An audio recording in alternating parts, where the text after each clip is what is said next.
She's online, so I'm talking to her. Now, we're live now, so if I speak the number, everyone and their mom can call in and join. Okay.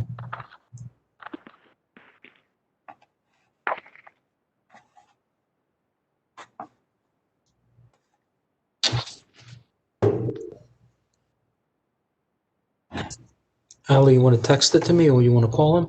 Yeah, I can text it. Okay. Good, Dave. Ali's texting me the number. Give me a second. She can't say it live because we're online. So give me a second.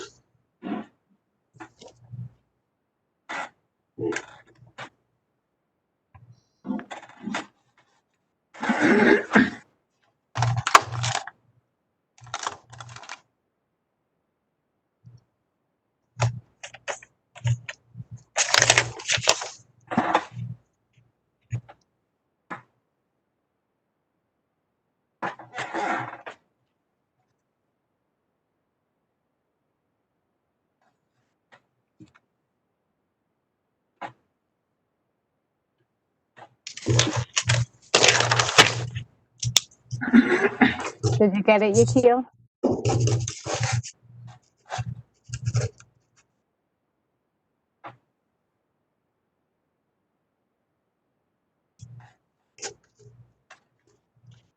Okay, Dave.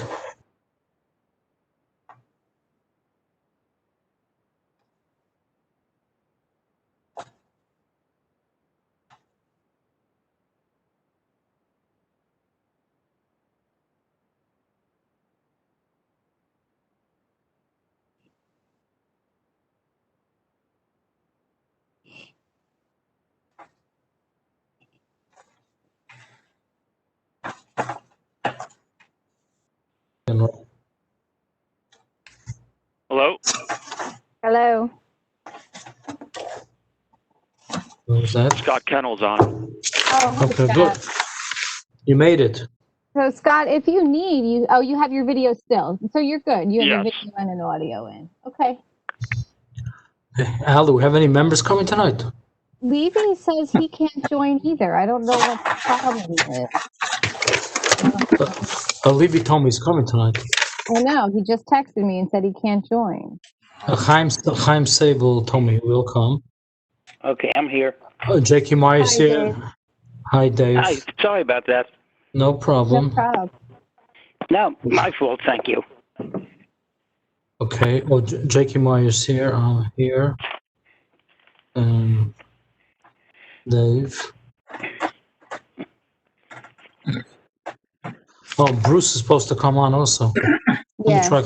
Let me try calling him.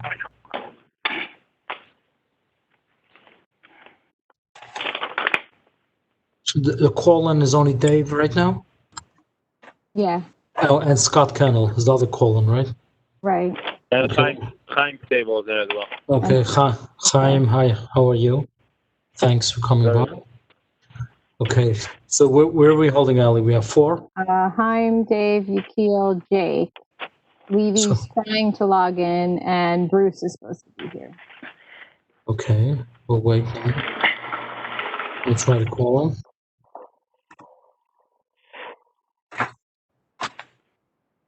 Bruce is having technical difficulties also. I don't know what the problem is. Maybe that heavy rain.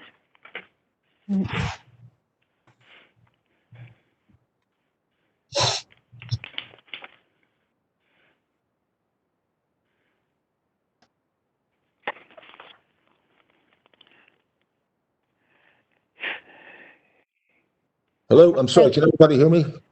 Yes. Yeah. Yes. Where we are right now with regard to, You're the only application on. I understand that. But is the applicant ready to proceed? As far as I know, yes. All right, that's fine. We're ready, willing, and able. Now, Mr. Jackson said that he had a conflict as to this. Am I assuming that there'll be another attorney here then? Yes. Yes, Mr. Bob Ulecki Ulecki is is here. Okay, Casty Murphy McGuckin. okay, fine. Ronnie, no, I think there was a memo though. You can't speak without a jacket. There was. Hello.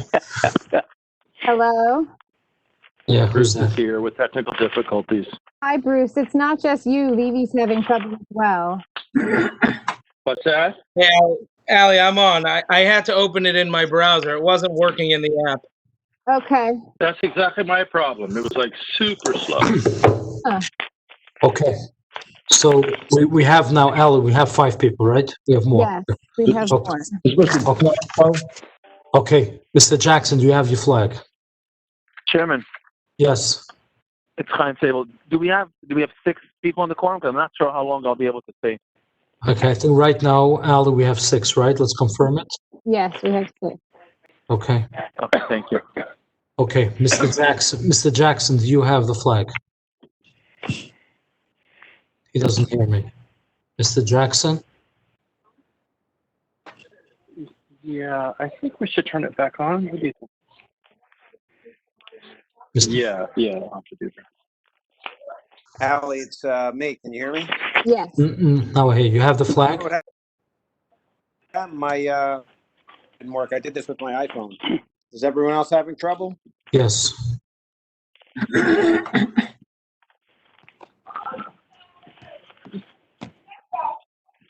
Okay. Mr. Jackson, is everyone ready? I'm ready to start the the meeting. I don't know if Mr. Elaki's available. I'm here. Okay, where's the flag, Mr. Jackson? You have All it? right. Hold on. Let me see what I can do. So Jackson, that's part of your job description now. I did. I just lost my picture, but how's that? You're the sergeant at There you arms go. or whatever it Okay. used to be in Boy Scouts. Okay, we're calling the meeting to order. Let's rise and salute the flag. I pledge allegiance to the flag of the United States of America States of America. and to the republic which we stand, one nation, under God, indivisible, with liberty and justice for all. Okay, thank you. Allie, can you please? Well done, John. Okay. Even had the wind going. That's pretty cool. Yeah, special effects. Ali, can you please read in the certification of compliance into the record? The time, date, and location of this meeting was published in the Asbury Park Press and the Star Ledger and posted on the bulletin board in the office of the Township of Lakewood at least 48 hours in advance. The public has the right to attend this meeting, and reasonable comprehensive minutes of this meeting will be available for public inspection. This meeting meets the criteria of the Open Public Meetings Act. Okay, roll call, please. Mr. Garfield, Yes. Mr. Stern, Yes. Mr. Sable, Yes. Mr. Flansbaum, Mr. Herzl, Here. Mr. Rennert, Mr. Isaacson, Here. Mr. Meyer, Here. Mr. Rasick, Mr. Fuentes, Mr. Ackerman. And we have, okay. Swearing of professionals, Mr. Jackson. Mr. Vogt, please raise your right hand. Do you swear affirm testimony you'll give before this board will be the truth, the whole truth, and nothing but the truth? Yes. Okay, thank you. Let's go on to resolutions. First resolution, SC 2442, minor subdivision to adjust lot line. And who can vote on it besides me? Checking really quick.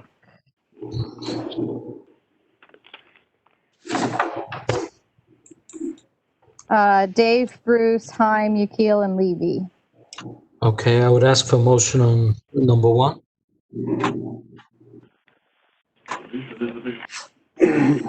Hello? I'll move it. It's Bruce. Okay, Bruce moves. Do we have a second? Second. Okay, Dave seconds. All in favor? Aye. Aye. Hi. Okay, number 2. SP 2377AA, change of use. Okay, do we have a motion? I'll move. Okay, Levy moves, second. Second. Okay, Dave second. All in favor? Aye. Aye. Aye. Okay, number 3. SP 2354, major site plan. Okay, do we have a motion? Which one? I'm sorry. I'm downstairs trying to get some technical stuff done here. Which one was the school and which one was the 44 units?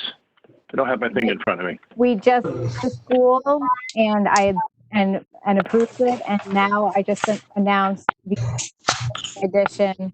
We did not get to the 44 units yet. We're doing a Rutgers University fine. building addition. Now you're on that. Fine, let me know when we get to the 44 units. Okay. Okay.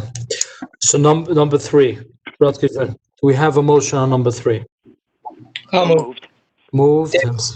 I'll second. Second, all in favor? Aye. Aye. Okay. The last one is 2441, which is a subdivision for 44 lots. Present at the meeting, was everyone except for, everyone. Everyone was there. Okay. Okay. Bruce, yeah. So was there, they were going to revise the plan, and I got to be honest, I did not open my packet yet today. I've been busy. Did they send us a revised pretty plan? I did not see that we asked for that before the adoption of the resolution. That's not typically provided this early in the game. I know it's not, right. We've been through that before. Okay, so Allie, can you just ask, I'm fine moving forward, but I just, for future reference, I want to see how well they actually implement what we ask them to do. So if the plan does exist somewhere, Terry, do you know, did they send us a revised plan? That would go through Ally first. Okay, but Bruce, I think for resolution compliance, they can't get resolution compliance unless they do show it to Terry and he's acceptable with it. Correct. Chairman, this is Adam Pfefferton with the applicant. Yes. That is correct. And my understanding of it, as we've done in the past, the application was approved, and with the understanding that we have to give the revised plan into Ally for Terry's review, and if Terry's not satisfied to it, then we can't go forward, but we would revise it to make sure that he's acceptable with what the requests were, and that was my understanding. Okay. And Bruce, No, Adam, that was my understanding as well, but if I could trouble you, Adam, could you make sure a copy of the plan goes to Ally? And then Ally will send it to me, or if you have my home address, send it to me directly. I would like to see it, just to make future reference that what we think we asked is actually getting implemented, but we're not going to hold it up tonight. No problem. We have no objection, and that was our understanding as well. So. Okay. So do we have a... I put a note in my file that when we get those revised plans, then you let. Okay. Yeah, you can PDF it and email it to me, Sally. I don't think you have to mail it. Fine. Okay. Okay. So Bruce, are you making a motion based on that? I'll make the motion. Okay. Thank you. Do we have a second? Second. Who, Dave? Dave second? Okay. All in favor? Aye. Aye. Ally, are there any changes to the public hearing? Yes, we do have one change before Mr. Jackson leaves. SP 2374, Congregation Tolos Yaakov Yosef. They've agreed to carry to next Tuesday's meeting at the request, I believe, Mr. Whitson, who's not available tonight and is representing an objection.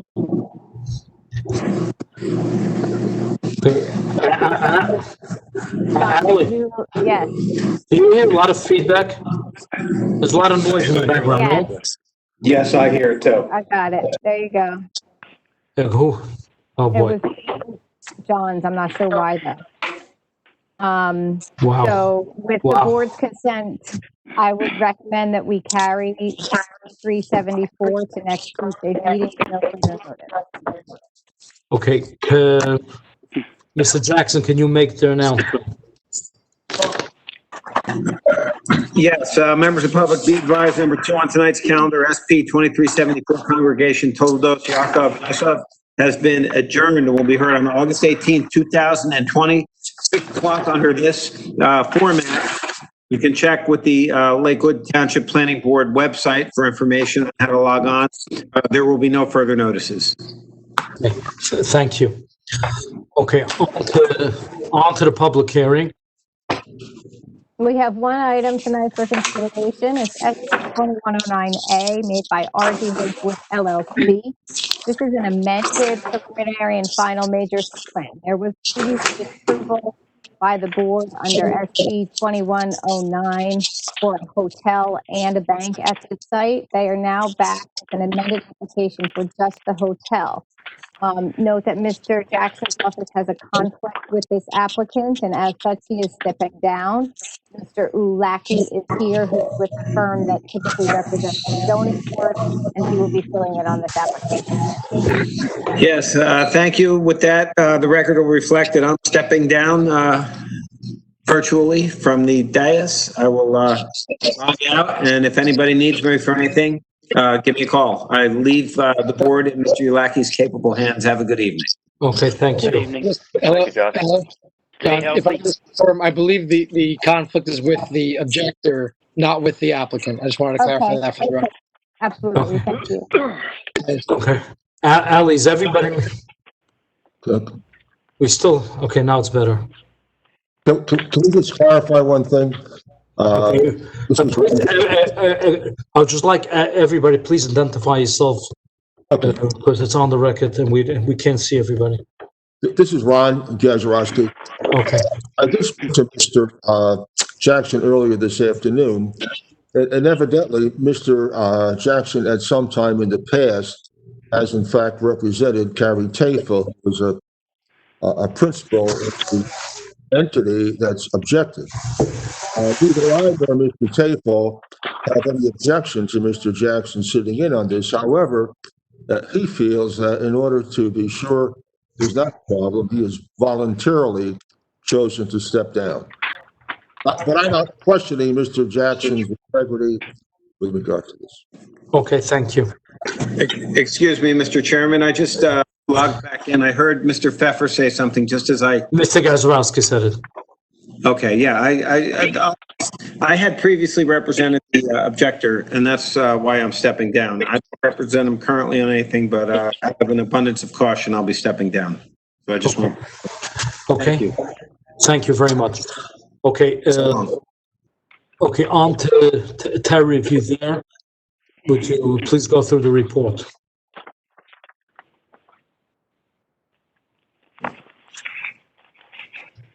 Terry? Is Terry muted? Can you hear me, Chairman? Now I hear you. Before I didn't. Okay, please go through the report.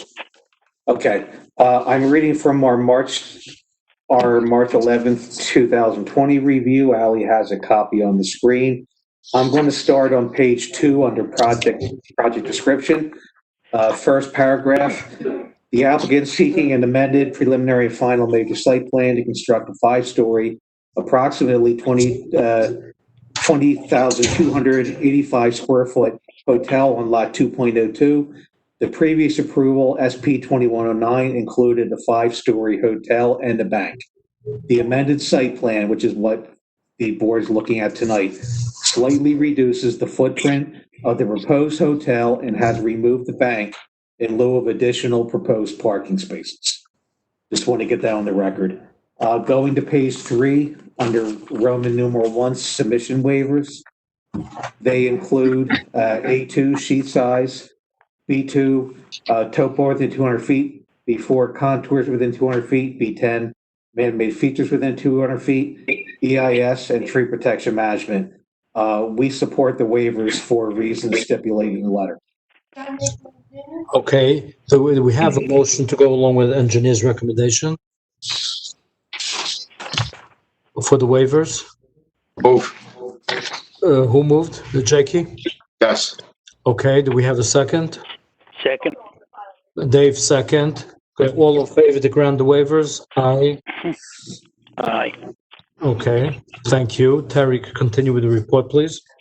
Thank you, Chairman. I'm going to continue under zoning on the bottom of page 3. As indicated, hotels are listed as a permitted use within the DA1 zone. Continuing on to page 4, variances are required for parking setbacks, including the parking lot access drive for the hotel on lot 2.02, extending on to 2.03. There's a 0-foot setback proposed versus the ordinance requirement of 20 feet. Similarly, proposed parking lot access drive behind the hotel would be 5 feet from neighboring lot 2.06 versus the code standard of 20 feet.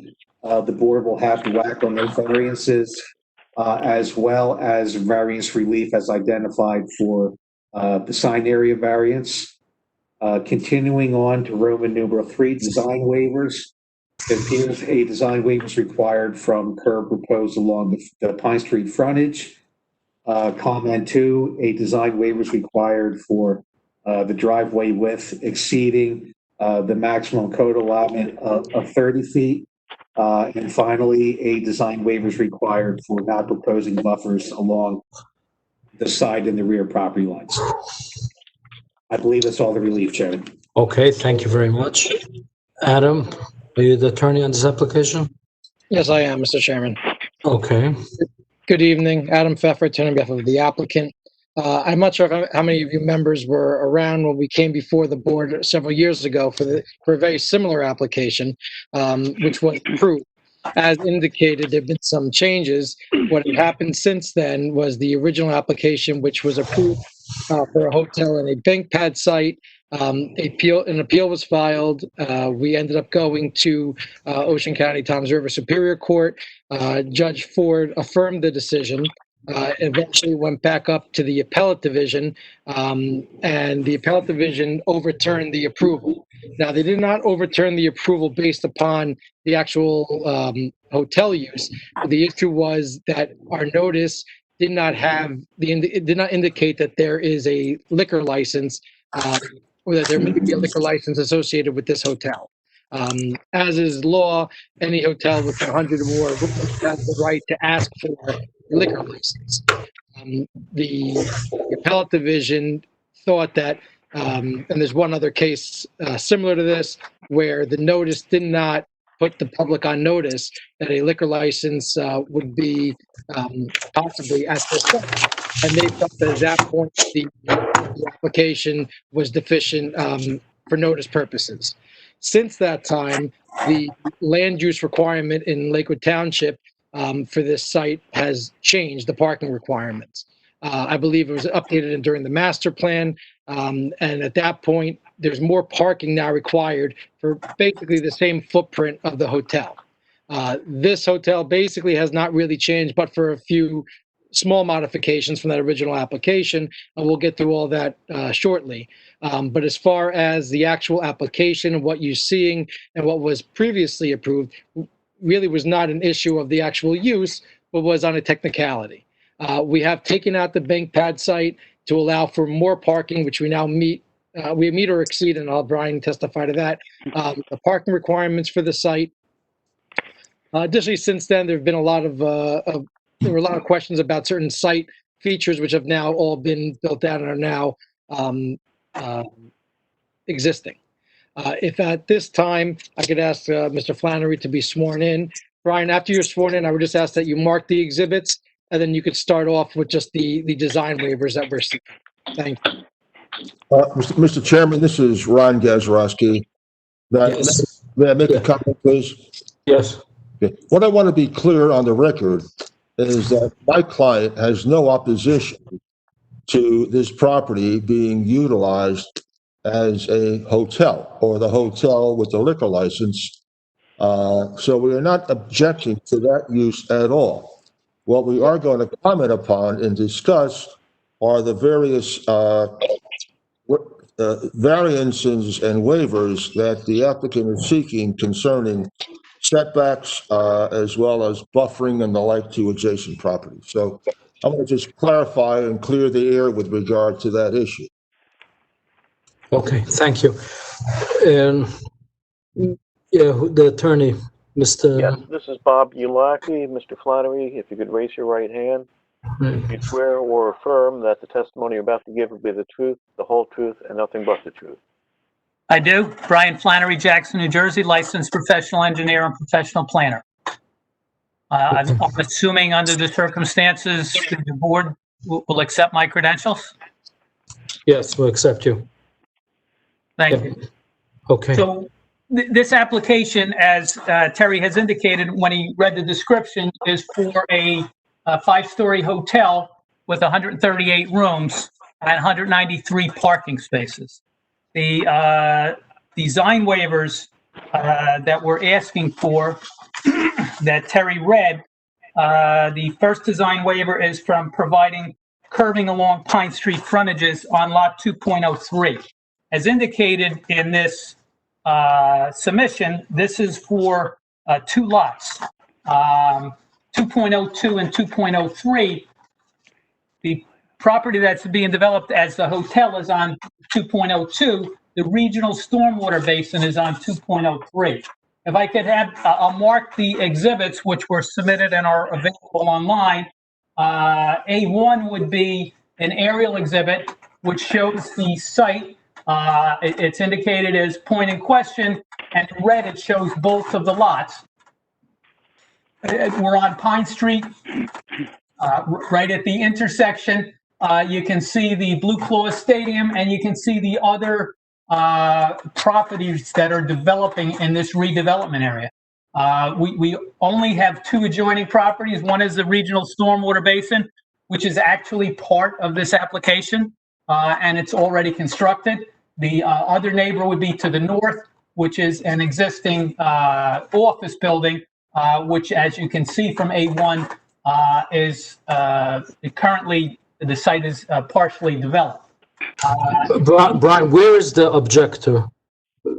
Mr. The Gazarovski, objector is on Route 70. you show me on this map right now? No, maybe Mr. Gazarovski could explain where the objector is. Okay, so it's not in the vicinity of this. That is correct. Okay, please continue. A2 is a colored version of the site plan. Again, it shows lot 2.03, the regional basin, which has been constructed. It shows our site and the proposed 5-story hotel and the proposed parking, as well as the setbacks from New Hampshire Avenue and Pine Street. And it shows the 2 adjoining property lines, one which we have an access drive on, and there is an easement for that access drive on lot 2.03, which for the record is part of this application. As indicated in Terry's report and on plans, the application is for 2.02 and 2.03. They will stay as separate lots because 2.03 is a regional detention basin that was built by the first applicant that was coming in this area. We also have A4 would just be the site plan without the color. A3 would be the site plan without the color. A4 is a rendering of the Courtyard by Marriott. And I would assume all of us here know what a Courtyard by Marriott looks like. It's a well-recognized product that's being proposed for the site by an applicant that knows how to run this type of facility. And it's a very standard type facility that I hope all the board understands what's in it, but I will go through it in detail so that it's clear to everyone on the board and everyone watching exactly what's being proposed here. So it's the hotel, which will have a liquor license, as all of the Courtyard by Marriott's, and as far as I know, any hotel of this type over 100 units typically has, and the other facilities. I think it would be helpful for the board just to go over some of the history. This entire area where the Blue Claws is, the township back in the 90s studied that area, and they designated it an area in need of redevelopment, and they came up with a redevelopment plan, which was done June 25th, 1990. The township subsequently adopted an ordinance on September 24th. The first ordinance was adopted on June 1st, 2000, which established the Cedar Bridge Development Area, the DA1 zone. And there was an update to that in September 24th, 2015. So this is a property which received the CAFR approval, which was planned by the township, and it was planned to redevelop this unutilized piece of property into uses that suited the needs of the general public of Lakewood. So in the DA1 zone, which is section 18-903L of the UDO, Cedar Bridge redevelopment, under permitted uses, J is hotels or conference centers. So this is clearly a permitted use. As the objector has indicated, there's no objection to the use. The definition of hotel or resort hotel, which is what's listed as the permitted use, the township engineer had suggested, because there was no definition of that prior to the last application, and the governing body adopted a new definition for hotel, resort hotel on November 14th, 2019, ordinance number 2019-50. It added the definition of hotel or resort hotel is a hotel is a place of lodging, that provides temporary sleeping accommodation and supporting facilities that may include but not limited to a lobby, a full-service restaurant, cocktail lounges, meeting rooms, banquet facilities, and convention facilities. It typically provides a swimming pool or other recreational facilities. And this project falls squarely into that definition. To just go through the architectural plans that were submitted, on the ground floor of the proposed Courtyard by Marriott, we have a lobby, a reception area, offices and meeting rooms, a pool, a gym, a laundry, a bistro, and a cafe with dining. And obviously in those areas, the liquor license would be applied so that alcoholic beverages could be sold. The basement level has mechanical and electric rooms, storage, a kitchen, and a reception hall. And again, in the reception hall, alcoholic beverages would be permitted to be served, as is typical of this type of hotel. Stories 2, 3, 4, and 5, a typical floor plan is submitted that shows 4 different unit types: a king deluxe, a queen, and a king suite, with a total of 138 rooms that would be provided on those floors 2 through 5. So I just want to make it clear exactly what's being proposed here, so there's no confusion. It's my understanding from hearing Mr. Gazarovski that he has no complaint with the uses that are being proposed because they're consistent with the ordinance. So I'll continue through the report with respect to the relief that's needed. Brian, Brian, is there a wedding hall in this? There is no wedding hall. My internet. The plans that are submitted show what's typical for a Courtyard by Marriott, and this is something that it's their product. They're not doing a special Lakewood Courtyard by Marriott. They're doing a Courtyard by Marriott, and it indicates in the basement level there's a reception hall. Brian, the variances that are required, this revised plan, the building is bigger than it was originally, or it's the same? No, it's smaller than it was originally, and there's more parking than there was originally. Is it safe to say that all the variances were existing before? I'd like to go through the variances because my testimony is that the relief that's being requested is de minimis. And if we just go through them one by one, yeah, please understand why I feel that way. Yeah, I also want to know if it was granted previously. Brian, this is Adam. I just want to make just to clarify one more thing regarding the reception hall. Just want to clarify, this is not a reception hall for a wedding. It's more of a reception for their meeting rooms. So if there are conferences and they have a luncheon thereafter, that's the type of reception hall it is. Not a reception for weddings. And we're not having a catering. We're not having a wedding hall. Is that correct? Correct. And the bistro that's there is also provided for the people. It's a hotel and conference center in accordance with the ordinance and in accordance with the standard Courtyard by Marriott model. And you're not asking any variance on parking, according to that is correct.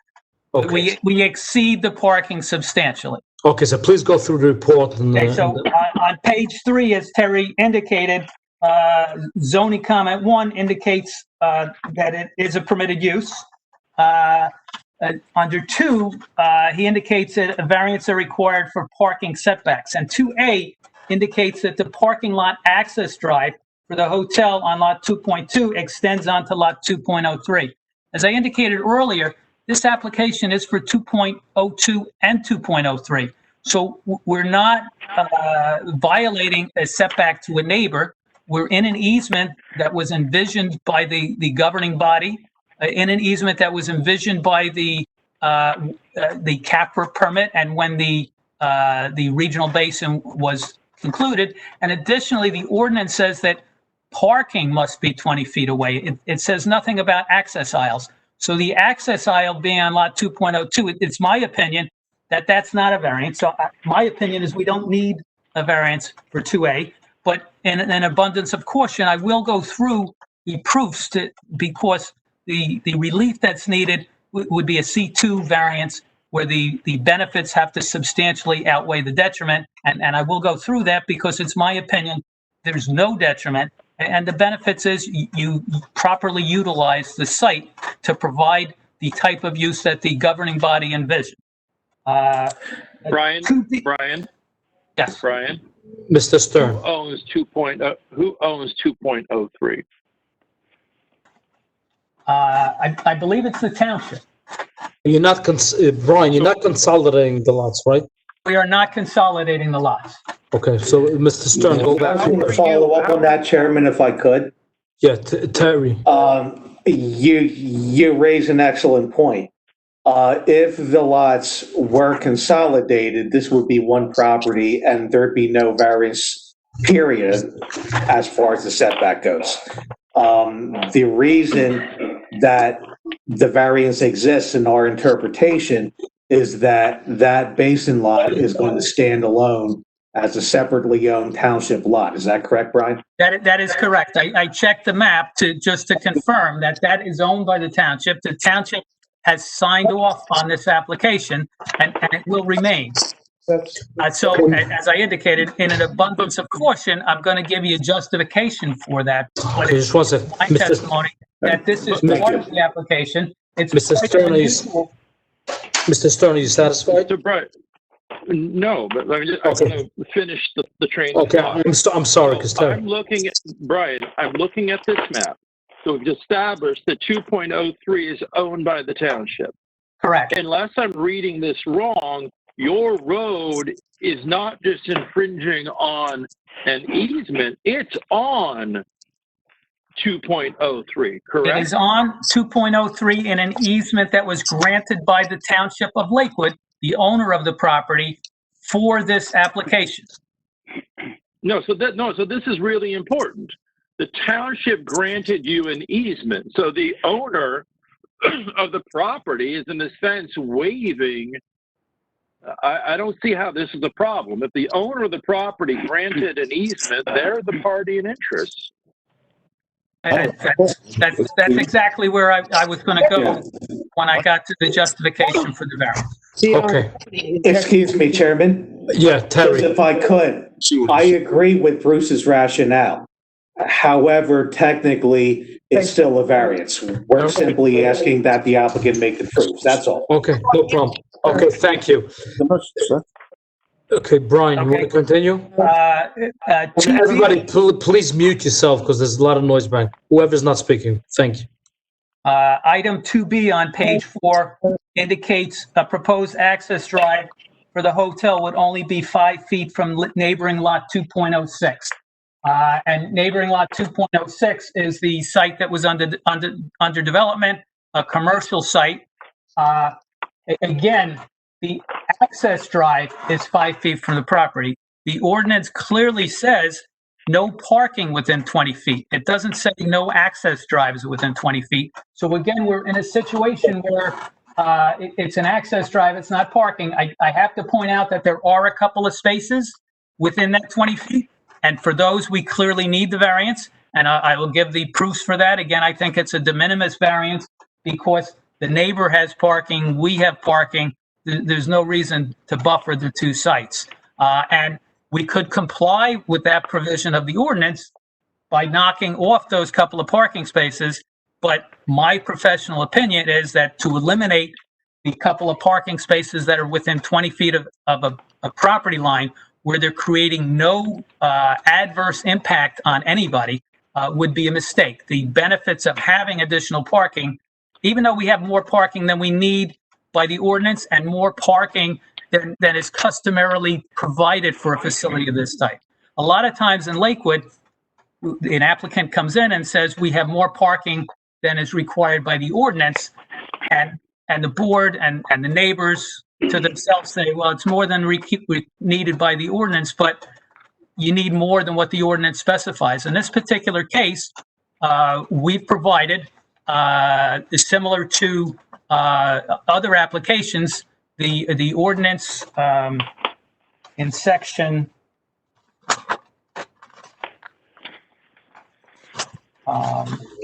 Brian, if you wouldn't have those parking, you would still be totally conforming with the parking?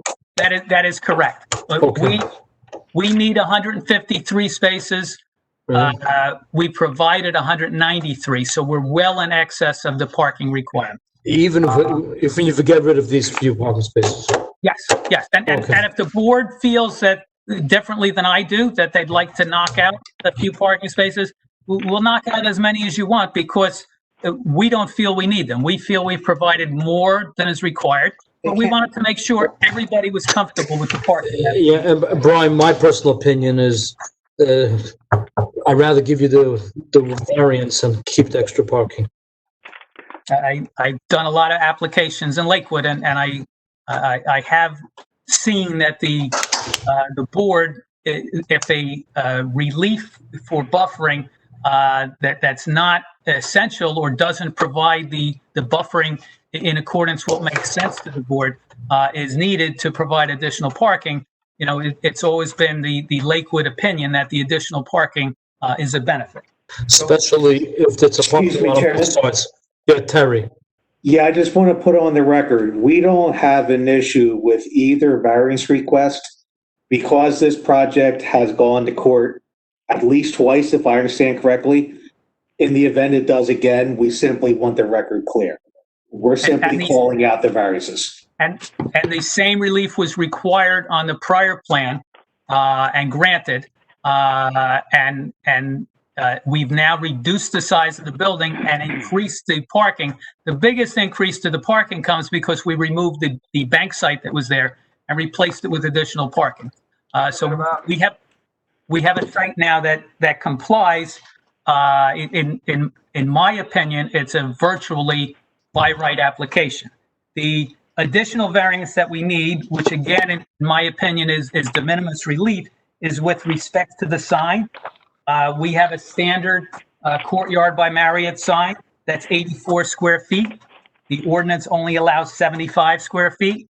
I don't think anybody driving by is going to notice the difference in those 9 square feet. But it's a Courtyard by Marriott, which is a quality company. I think it's a quality operator that we're bringing to this site. And I think that relief, in my opinion, is de minimis, and it would make sense for the board to grant that relief. So going through the master plan of 2017, the vision statement on page 7 indicates encourage growth and development in appropriate locations consistent with established land uses. I think when you look at A1 and you see these land uses, and you look at the redevelopment plan that was made for this property, this certainly satisfies that development in appropriate locations consistent with established land uses. Additionally, it says... Bruce, could you mute yourself? Okay. Provide sufficient educational, recreational, and community facilities to meet future needs. So again, the governing body said, we need this area developed, we need ratables, we need facilities that'll be a benefit to the residents of Lakewood and the general public, and we are providing that type of a facility. So it's my opinion that clearly meets that goal. On page 23 of the same 2017 ordinance. It talks about traffic congestion and a shortage of parking. And it says they've been ongoing problems in Lakewood Township. These issues, which are fully explored in the circulation element, must be addressed. This can be done in part with sound land use planning that promotes reduced reliance on private vehicles through compact development, footprints, facilities, access to public transit. We're providing a facility that's in close proximity to the Blue Claw Stadium, which has been a very successful project for Lakewood. It's something that will attract people that they're in close proximity, and it provides the benefit that the governing body envisions. Under the municipal land use law, NJAC 40:55D2, under the purpose of the act, A is to encourage municipal action to guide the appropriate use or development of all lands in the state in a manner which will promote public health, safety, morals, and general welfare. It's my testimony that this does this. It provides an excellent rateable for Lakewood, and it provides an excellent facility for the residents of Lakewood. It also says provide sufficient space in appropriate locations for a variety of agricultural, residential, recreational, commercial, and industrial uses. And this also does that. So my testimony is clearly that the board can grant this relief without substantial detriment to public good, and it will not substantially impair the intent and purpose of the zone plan and zoning ordinance. As I indicated, the de minimis relief that I feel were needed for the access drive in an easement that the governing body granted on a lot that's part of this application for the couple of parking spaces that are within 20 feet of the property, and for the 9 additional square feet, they get the C2 variance. We need to show it relates to a specific piece of property. Well, this is a property that was part of a redevelopment plan. I think that makes it specific on face value. The purpose of the municipal land use law would be advanced, and I read them to you. The variance can be granted without substantial detriment to the public good. The only public that's impacted by these minor reliefs are the township, who granted an easement, an adjoining property owner who's not here, who wasn't here last time, and by his absence, I assume he has no objection to it. The variance will not impair the intent and purpose of the zone plan and zoning ordinance, and such de minimis relief certainly would not rise to that level, and the benefits substantially outweigh the detriment. My professional testimony is there's negligible detriments, and the benefits are additional parking spaces, a standard sign that's relatable for a quality company that's coming to town.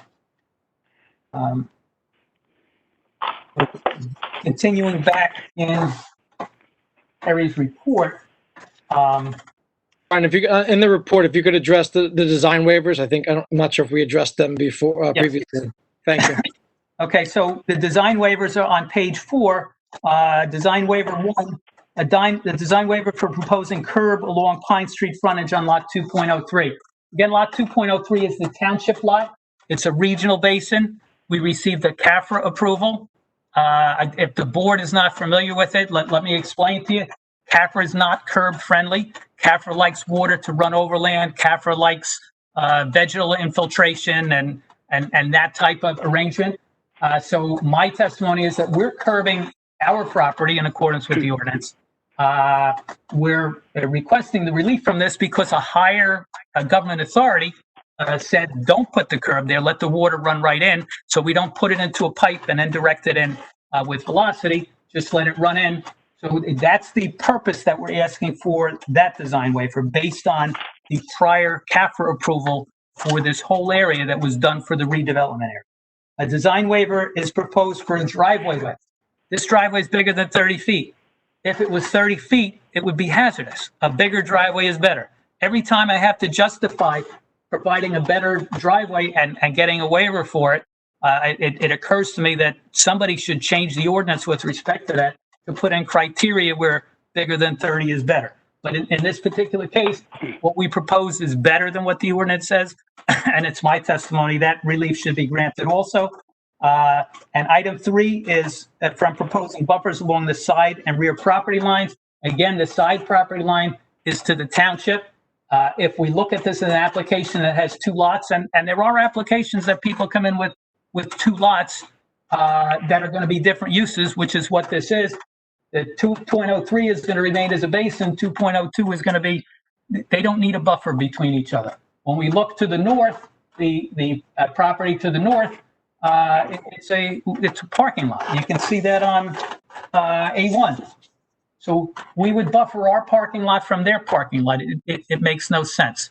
What's been provided there provides the relief. Section 18-803 of the ordinance clearly says that the buffering is required when the planning board determines that buffering is needed to prevent adverse visual impacts.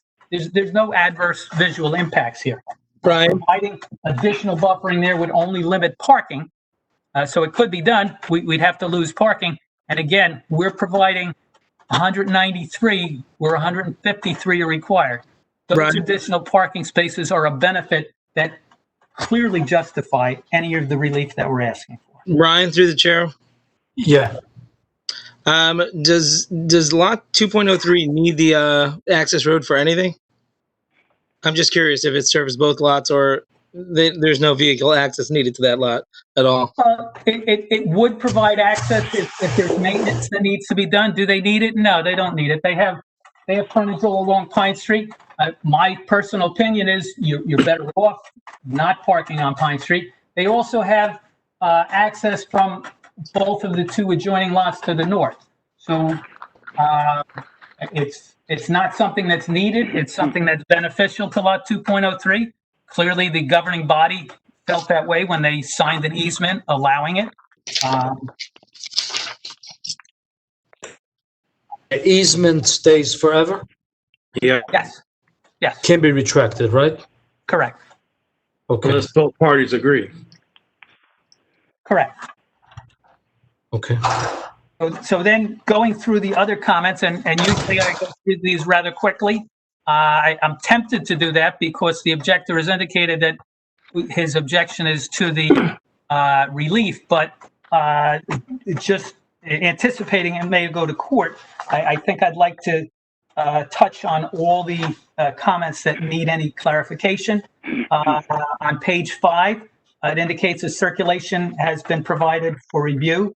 The RVE is indicating there's a few minor tweaks that are needed during resolution compliance, and certainly we would provide those tweaks. Item 4 indicates that we've provided 153 parking spots. The parking has been provided in accordance with section. Brian, 193. You said 153. You provided. 153 is required. 193 is provided. Yeah, you said provided 153. Okay, excuse me for mixing them up. Right. But clearly, 153 is required. We're providing 40 more spaces than are required by the ordinance. Through the chair? Yes. Bruce? Just for my education on number 3, why isn't there an entrance on, what would it be? New Hampshire? New Hampshire. Why don't you have a right in on New Hampshire? I'm no complaint. I'm just curious from a circulation standpoint. Why don't you have 2 entrances? It's a hotel. Because we would need a county approval for that, and the county disagrees with you. The county feels that you have a 4-lane roadway with turning aisles and stuff, that all the traffic movements should occur on Pine Street. Scott Kennel is also on the line. He's the traffic engineer for this. And if you'd like to ask him the question, but just to summarize what it is, the county would need to approve that. It's a county roadway. And the county's opinion is going to be that it doesn't make sense. And as an engineer who's dealt with traffic, I was employed by the Department of Transportation back in, it was a long time ago, the 70s.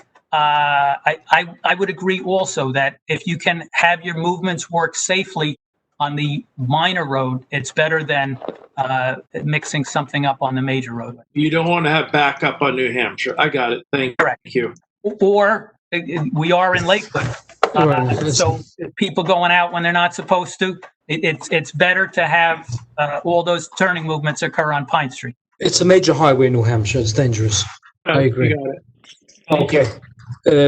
Brian, please continue. Item 5 indicates some site triangles that need to be tweaked, which we would agree to do that. Item 6 indicates, again, some minor tweaks with respect to the loading zone, and we would comply with that. Item 9 it indicates that the sign is 20 feet. The sign area is the only variance that's required, and it's that extra 9 square feet. The HVAC units will be on the roof. Item 11 asks for testimony that the building height will be below 75 feet, and my testimony confirms that. The architectural plans do as well. Item 12, we did provide a rendering. It's a Courtyard by Marriott. I think everybody knows what they look like, but for anybody who doesn't, the rendering is here. Item 13 is clarifying testimony with respect to the number of rooms, and the number of rooms will be 138 on floors 2 through 5. The only other comments in the RVE report on page 7 are with respect to the traffic impact, and RVE indicates that on New Hampshire Avenue, we have a level of service D, and on Pine Street, we have level of services C, E, and B, depending on the time. I don't think that's any surprise for any of the board members that are familiar with the traffic in Lakewood. And New Hampshire's not being impacted because you have no entrance over there anyway.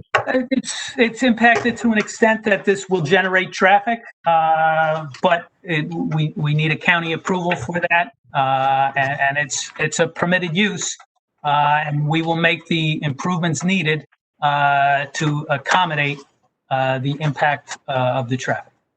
Okay, thank you. Anything else? Mr. Chairman? Yeah. Mr. Chairman? Yeah, Dave, please proceed. Okay, I have just one question. You have the one entrance and exit. You have Pine Street coming over to New Hampshire. Is there any way, or you plan on directing traffic in without forcing traffic? But again, Scott Kennel is the traffic engineer. He will be testifying also. I think that would be a good question for him. Otherwise, he'll have sat in on this meeting and get to say nothing. So I think he's the appropriate professional to answer that. Okay, I'll hold off till he gets on. Okay. Any board members have any other questions to Mr. Flannery? Okay. So, Mr. Flannery, Mr. Pfeffer, you want to bring in? I do have one more note, Mr. Chairman. Yeah, Dave. One more note. Is there a pool on the hotel? Yes, there is. On the first floor, there's a pool and a gym. Okay. Oh, it's an indoor pool. Yes. Correct. Okay, fine. Mr. Chairman, it's timetable. Yes, hi. Go, please. Brian, if this were to be a wedding hall, how many parking spots would you need? If it was a hall per Lakewood ordinance standards, I think it would be similar to a hall in the basement of a shul, and the halls in the basement of a shul are 1 per 100 square feet. So that would mean 67 parking spaces would be required. I think it's certainly reasonable to anticipate that half of them are going to be people staying at the hotel. My testimony, and again, we have a traffic engineer who can testify to this, but my testimony on it would be that it would probably be much greater than 50% of the people coming to the wedding stay at the hotel. So we're looking at 67. If it's half of that, it's 33, 34, and we have 40 extra spaces. So, Brian, we have Mr. Pfeffer's statement that it's not going to be a rental; it's going to be for the hotel. For the intention is it's a Courtyard by Marriott. Their model. Nobody tells Courtyard by Marriott what to do. They tell you what to do. They're a quality company, and it's going to be run the way other Courtyard by Marriotts are. How big is the room downstairs? 6,700 square feet. Okay, so according to your calculations, you would need 67 parking spaces. Correct. Okay. Now, my one more concern. The left turn going out of this property is over a double. If you can look at your site plan document, page number 3 out of 11, You can see it going over that almost by the turning lane, almost the turning left lane for Pine Street. I think that's going to create a huge cluster, and having a right turn in from New Hampshire, maybe even closer to Pine Street, just a right turn in. I'm not concerned that anybody is going to make a left turn out of there because it is in the right turn lane, right turning lane, and you have two additional road lanes. I doubt anybody's going to make an illegal left turn out of there, so I'm not concerned for that. I think if we present this to the county as just a right in, I think that's going to Mr. help. Sable, one sec. Is Pine Street a county road or a township road? Pine Street is a township road. Okay. And how close can you make, according to what Mr. Sable is saying, if we make another entrance on Pine Street, how close? New Hampshire. No, on New Hampshire, the county doesn't want, he said. We don't know. Well, I do, and Scott Kennel, who's the traffic expert, he can give you his opinion too, which I'm quite confident is going to be the same as mine, that the county doesn't want it. I've been making applications to the county since 1983, and I have a very good idea of what they want and don't want, and it's based on traffic engineering safety principles, and the safety principles, just like on Route 9, if you're on the corner of Route 9, they don't let you have an entrance in. Because they want the turning movements not to disrupt the highway, and New Hampshire Avenue is a highway. But I think it's a very good question. I think it's a very good question for Scott when he testifies. Okay, we're going to have a lot Brian. more traffic backed up on Pine Street going back to New Hampshire if everybody's going to try to make left turns out of there. Okay, Mr. Sable, I think we should wait to have Mr. Scott Kennel give us I'll a ask few it minutes. again then. Right. Brian, did you finish the report? Can we go on to Scott? Okay. I want to go back to one more item, Mr. Chairman. Yes, Mr. Sable. So it's lot 2.03 is showing as privately owned, and I'm looking at the DPW's letter, also shows it's privately owned, not by the township. The list of owners on the map says Township of Lakewood. The DPW is talking with respect to this lot.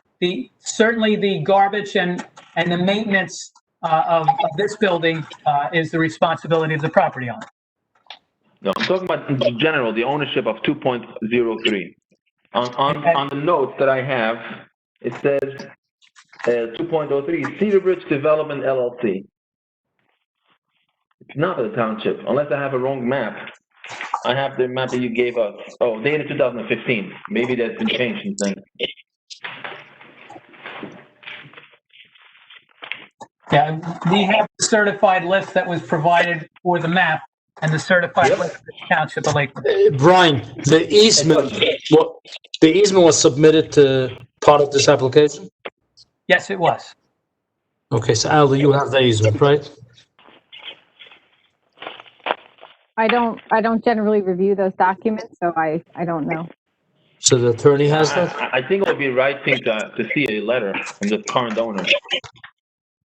I mean, I can check the tax records on lakewoodtownship.com right now if you'd like. I imagine it may have been privately owned when it was constructed and then was turned over to township ownership once it was completed.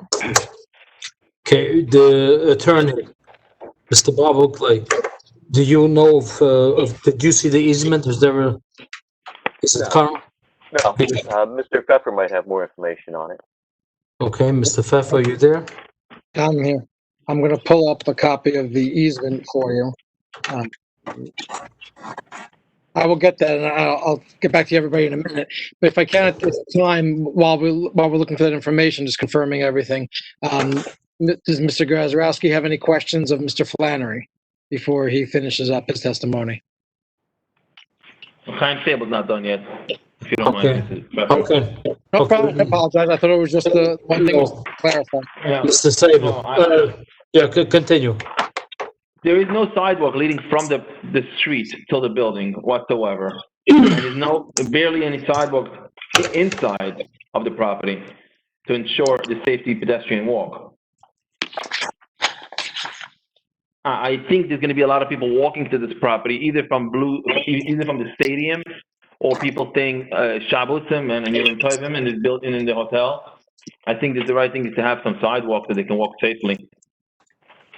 We would agree to add sidewalk to the extent that it doesn't exceed the impervious coverage that's permitted by CAFRA, because again, we're subject to CAFRA.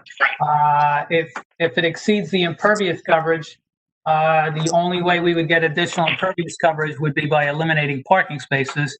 And I think we could paint crosswalks and provide alternate means, with some pervious type paths to accomplish the goal that you're looking for.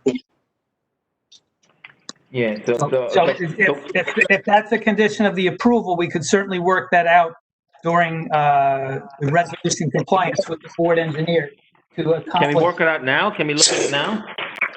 Excuse me, Chairman. I think I hear both sides. Yeah. I agree with what Brian is saying. The CAFRA permit for this property has an impervious cover limit. I believe a porous type of path is probably the best solution. If it's going to exceed that coverage limit, it may not be ADA accessible, but will otherwise function. I don't know if we can work it out here on camera. I mean, we're not together, but we can certainly work on it as a condition of approval. If that is something that's important for the board to see, what the board has done in the past, case by case, is prior to the memorialization of a resolution being adopted, they can ask for a sketch from the applicant's professionals to be comfortable that, what they asked for is on the plan. That's probably the most practical way of doing what Mr. Sable is asking. And the applicant is agreeable to providing as much impervious coverage as we're allowed without exceeding CAFRA, and the balance of it would be done in a pervious path so that we don't create a problem for CAFRA. And Brian, if I may add to that, I think, and we can ask the rest of the board members, taking off 2-3 parking spots that we have extra, I mean, it's never extra, but more than the ordinance requires, and adding a safely pedestrian walkway will be absolutely important, and it will help you with the variance as well that you have created for the extra parking spots. Well, we can provide a safe pedestrian walkway on a pervious path. It's not going to be wheelchair accessible. But I don't think we're talking about wheelchairs coming down New Hampshire Avenue or Pine Street. For people walking to and from the stadium or to and from the other buildings, a pervious path would accomplish that goal and provide for the pedestrian safety. What do you mean impervious walkway?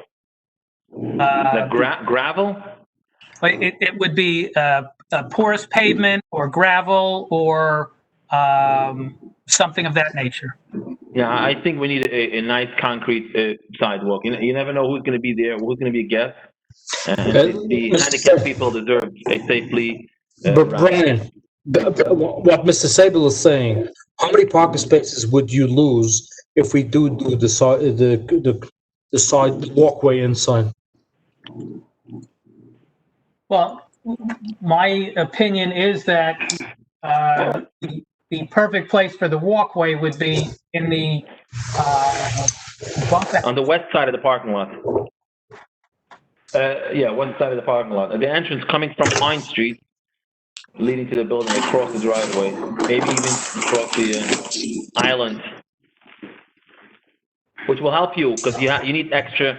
The grass can be converted into sidewalk, so you're not wasting too much space for CAFRA. I know if the board wants us to eliminate parking to do that. How many parking spaces would you lose? Well, we're talking about a 4-foot walk.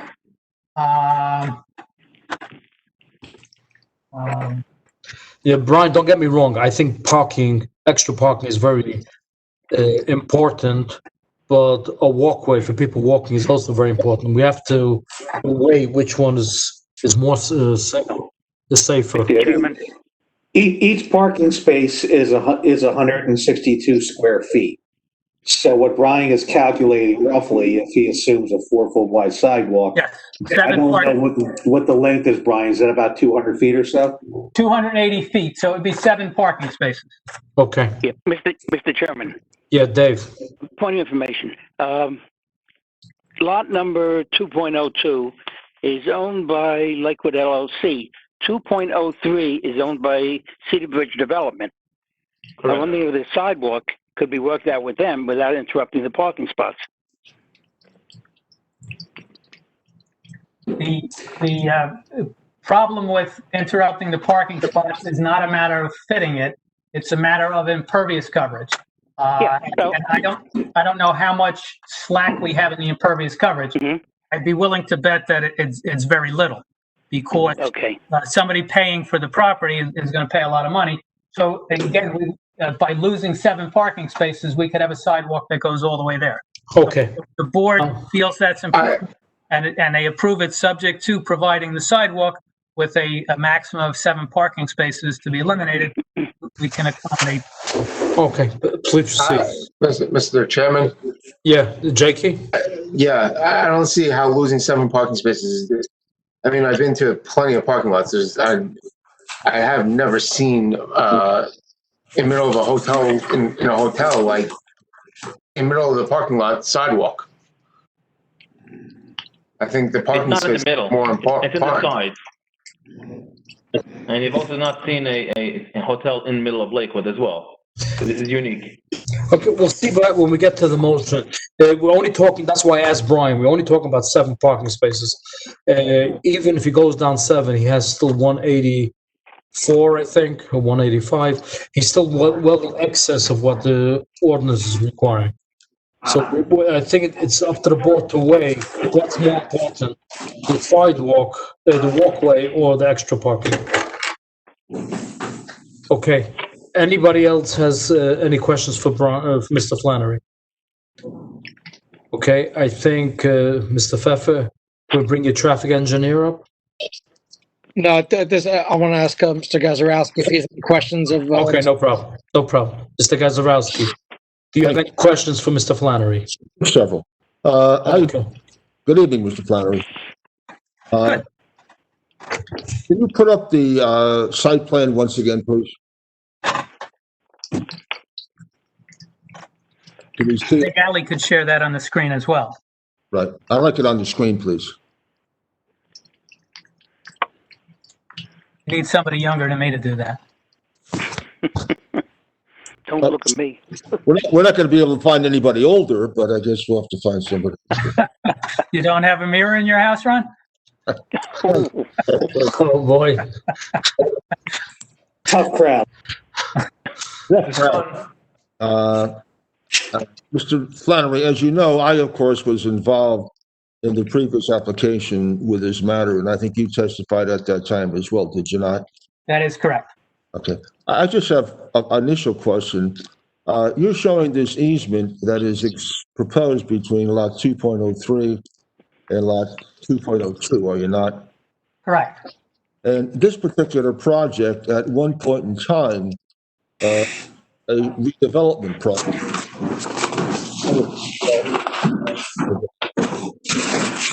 Okay.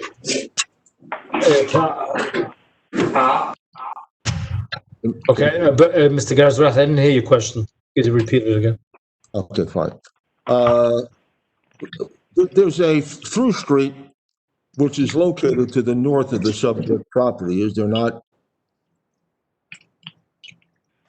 Well, you can see on A1, and Ali could put that one up also, that there's a road associated with the properties to the north that continue around. So yes, there is one there, and there's basin access there, but we're not connecting to that. I understand that. That's called Boulevard of the Americas. Yes. Okay. Can you go back to the plan that was previously up there. Now, in one point in time, in one initial approval, wasn't there a provision for access between Pine Street and Boulevard of the Americas? In other words, where you presently have the easement, there was either a through easement or a through roadway joining or connecting those two roadways. I have no recollection of that. Okay. You have no knowledge of it. I have no recollection of that. Well, there's But a- I don't think it matters in that this is the plan that the board is acting on that has no connection. Well, what I want to find out is if there was an originally approved plan that had a connection, was there ever in fact then a revised plan that eliminated that connection that was approved by the board? I'm going to object in terms of Mr. Flannery answered the question, and any previous approval has nothing to do with this application. And Brian indicated he doesn't recall such a plan. That's fine. Let's go proceed. Now, Mr. Flannery, I really can't beat it on your plan, but was it your firm that did the engineering that created this site plan? I'm not, is a started at Flannery Webb and Haynes, now FWH, and I'm not a principal there. So when you say my company, I don't have a company. The plans were prepared by FWH. I am familiar with the engineering design of the plans, but if you have a question relating to the application, I'm happy to answer it. You are no longer a principal in Flannery, and what? FWH Associates, I am not a principal, correct. Okay, that's fine. But you are in fact very familiar with the zoning ordinances in the township of Lakewood, correct? That is correct. And you've testified many times before this board as an expert planner. That is correct. And I'm assuming also that as an expert planner, you are totally familiar with the municipal land use law. Yes, I am. And you're also familiar with a series of cases that discuss when variances are appropriate. Yes. Okay. Now, with regard to the prior approval, and I was involved in that prior approval included a bank, is that not correct? That is correct. And I think that prior approval also had a parking deficiency for which relief was granted by this board. I don't understand how that's pertinent to this application, which is providing more parking than required and doesn't have a bank. But I'm not asking that question. I'm asking you whether or not that earlier plan had less parking that is presently provided, and you had to secure a variance with regard to that. That's all I'm asking.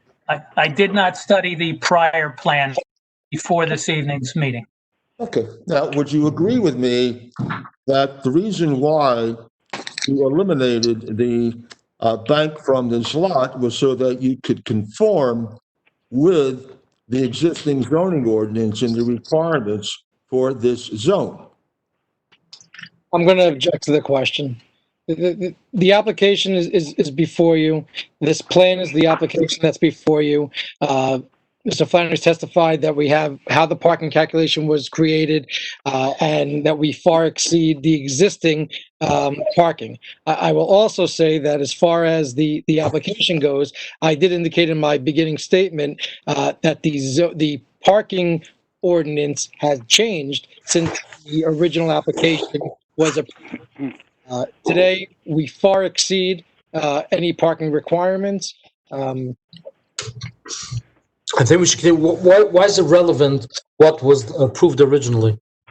This application is in front of us right now with a variance-free application for the parking. It's not variance-free. It's variance for the parking. I said. Okay. Can I ask my question, please? Yes, sure. Mr. Flannery, would it be fair to say that the bank in question was removed from the plan so that you could satisfy the parking requirements for the plan in accordance with the zoning code? It was a decision by the owner with the entire design team to make a better project. And I did not make the decision. It was a decision made by the applicant based on input from the design team.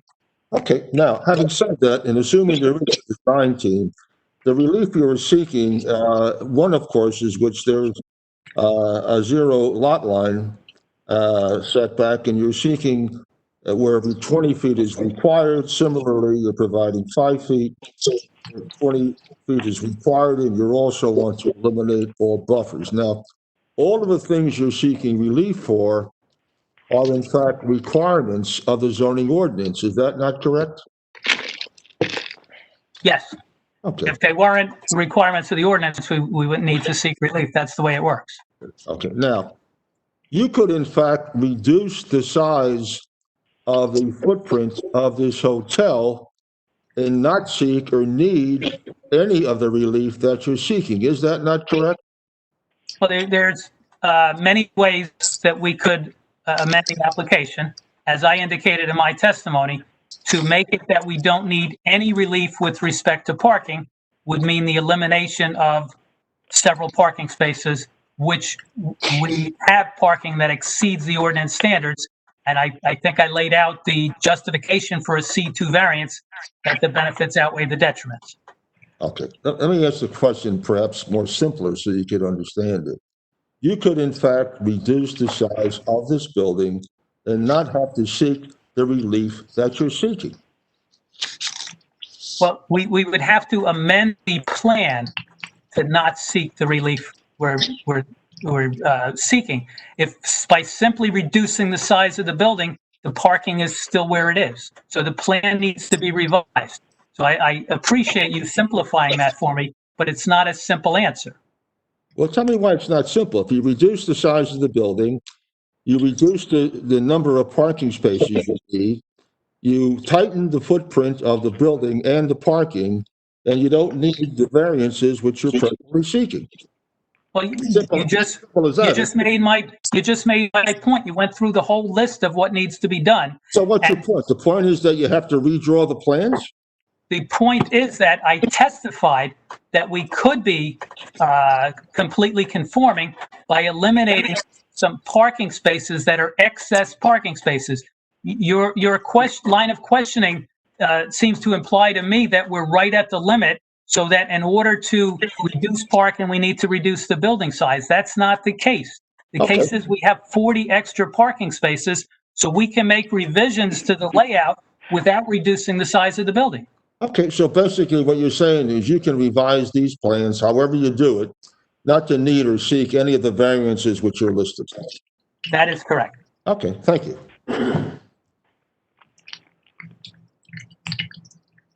Okay, thank you, Mr. President. Is that your only question, Mr. Gazarovski?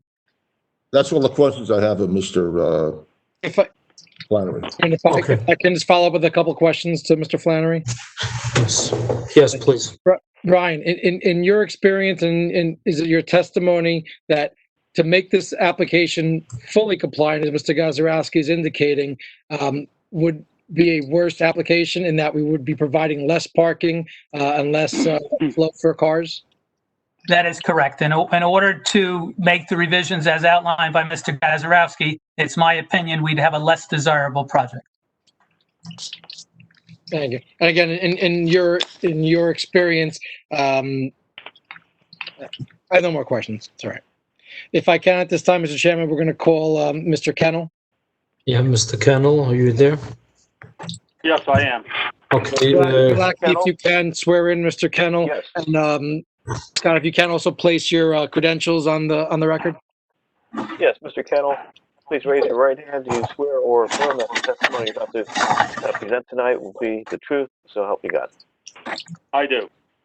And again, Scott Kennel, K-E-N-N-E-L, with McDonough and Ray Associates at 1431 Lakewood Road, Manasquan.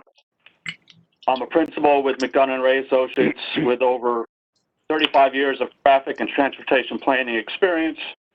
I've testified on a number of applications in Lakewood Town for the planning and zoning boards. I've been identified as a traffic expert in New Jersey Superior Court on 3 land use matters. And Okay, we'll accept provide it. more. Okay, thank you. Thank you. We'll accept you. Scott, this is Adam. Yeah. I know you were both involved in the original application as well as this present application. Based upon this new application, did you prepare a report for the board? Yes, I had testified on the prior application, and as a result of the new site plan that Brian testified to, my office prepared a updated traffic study dated January 28, 2020. And as part of that traffic study, there were new traffic counts conducted in April of 2019. And obviously the major change is the elimination of the bank has reduced the amount of traffic to be generated by this site. For the morning peak hour, 40 less trips, in the afternoon, 80 less trips.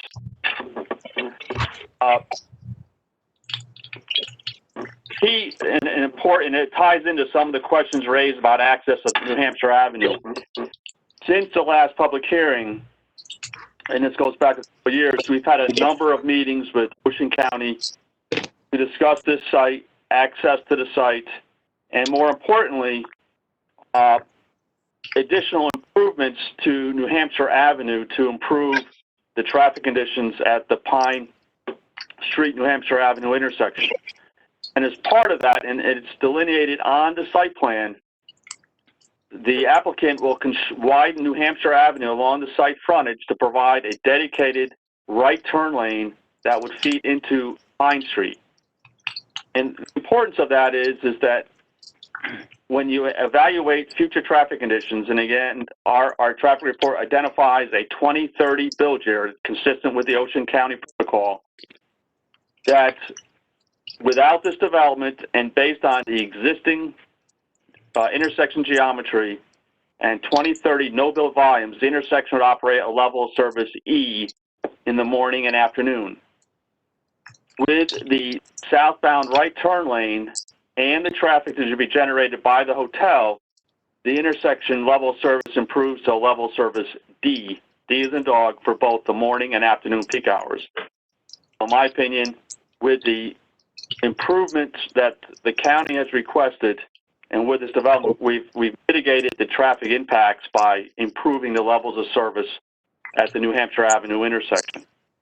But just to go back to, again, the right turn lane, and you have to look at the site plan, that right turn lane extends, and the taper extends along the entire site frontage. Because the county was of the opinion that the right turn lane to improve capacity was more important than providing access out to New Hampshire that would create additional conflict points, and that it was preferred to have all access to and from Pine Street. And that's the other thing to provide the board is that the site access out to Pine Street has been improved from the prior application in which we're providing 2 exit lanes.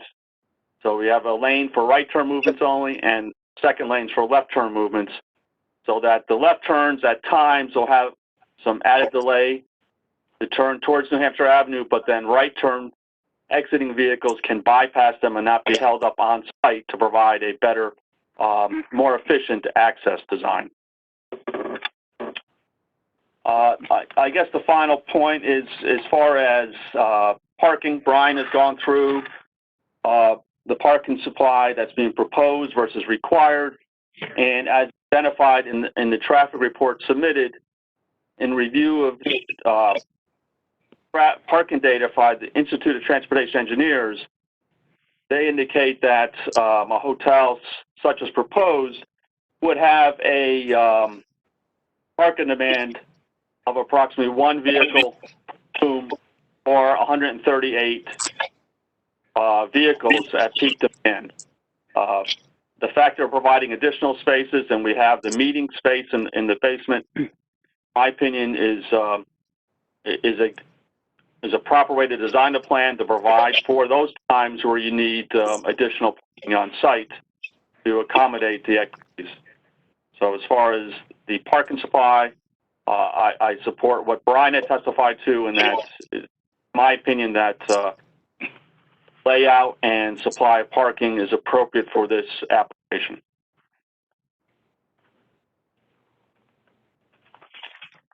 That concludes my testimony. Correct. Any board members have any questions? Any board members have any questions for Mr. Yes. Kendall? I do. Okay, Dave, please. Yeah, again, it's an entrance and exit coming out onto Pine. Is there any way that you're near enough to Boulevard of Americas or Avenue of the States to direct maybe exit or entrance coming around that way? Well, to the west of this site, it's under construction right now. I don't recall if it's been opened, but there is a roadway called Sims Drive. Fine. That connects Pine Street to Boulevard of Americas. Fine. And so there is an alternate means that if left turns are difficult exiting the site at peak times, there is an alternate means for people to travel towards Cedar Bridge Avenue or go into the office park without having to go out onto New Hampshire Avenue. Oh, you could always have an exit and a one-way. I don't understand. No left turn allowed, just right turn only. Would alleviate some of the exit crowd. Well, I think, again, those are just during peak times. I would not recommend that left turns be prohibited on 7 days a week on a 24-hour basis. I think the design we have is appropriate, and there is. In Lakewood, you really can't count on traffic following the rules. It's you got different times. You got Saturdays, and there'll be no traffic because of religious holidays and so on. I was just thinking if you could take traffic, at least on the boulevard, and move it that way out, and you'd split some of the traffic up coming out. That was just a thought I had on that. Well, and that could occur and kind of be self-regulated. Again, I would think this hotel will serve a number of the office buildings that have either been constructed or are under construction now. So there's going to be some internal linkages between those uses. Mm-hmm. And the best way to access them would be to make a right turn out to the site and go to Sims Drive or continue all the way down to Avenue of the States to go to their destination within the park.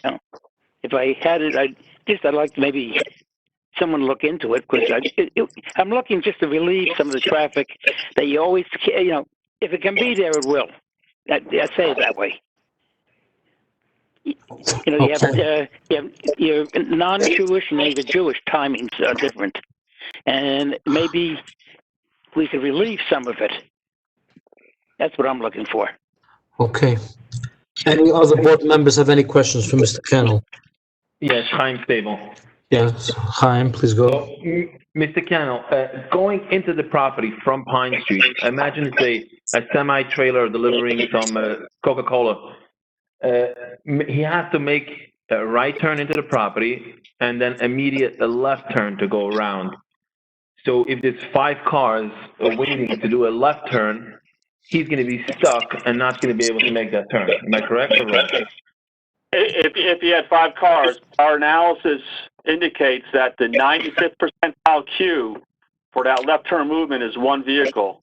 And the plan we have can accommodate approximately 2 vehicles. So again, I would not expect that to be an issue. And deliveries typically occur during off-peak hours. So given that, it's my opinion that the access design is appropriate. Well, it is a hotel, and the checkout time is usually the same, around 10 o'clock, 11 o'clock. So imagine this is a full hotel of 180 rooms, and they all leave within the same 2-hour time frame. Or let's make it even better. 50% stays in the hotel overnight for the following day, and only 50% check out.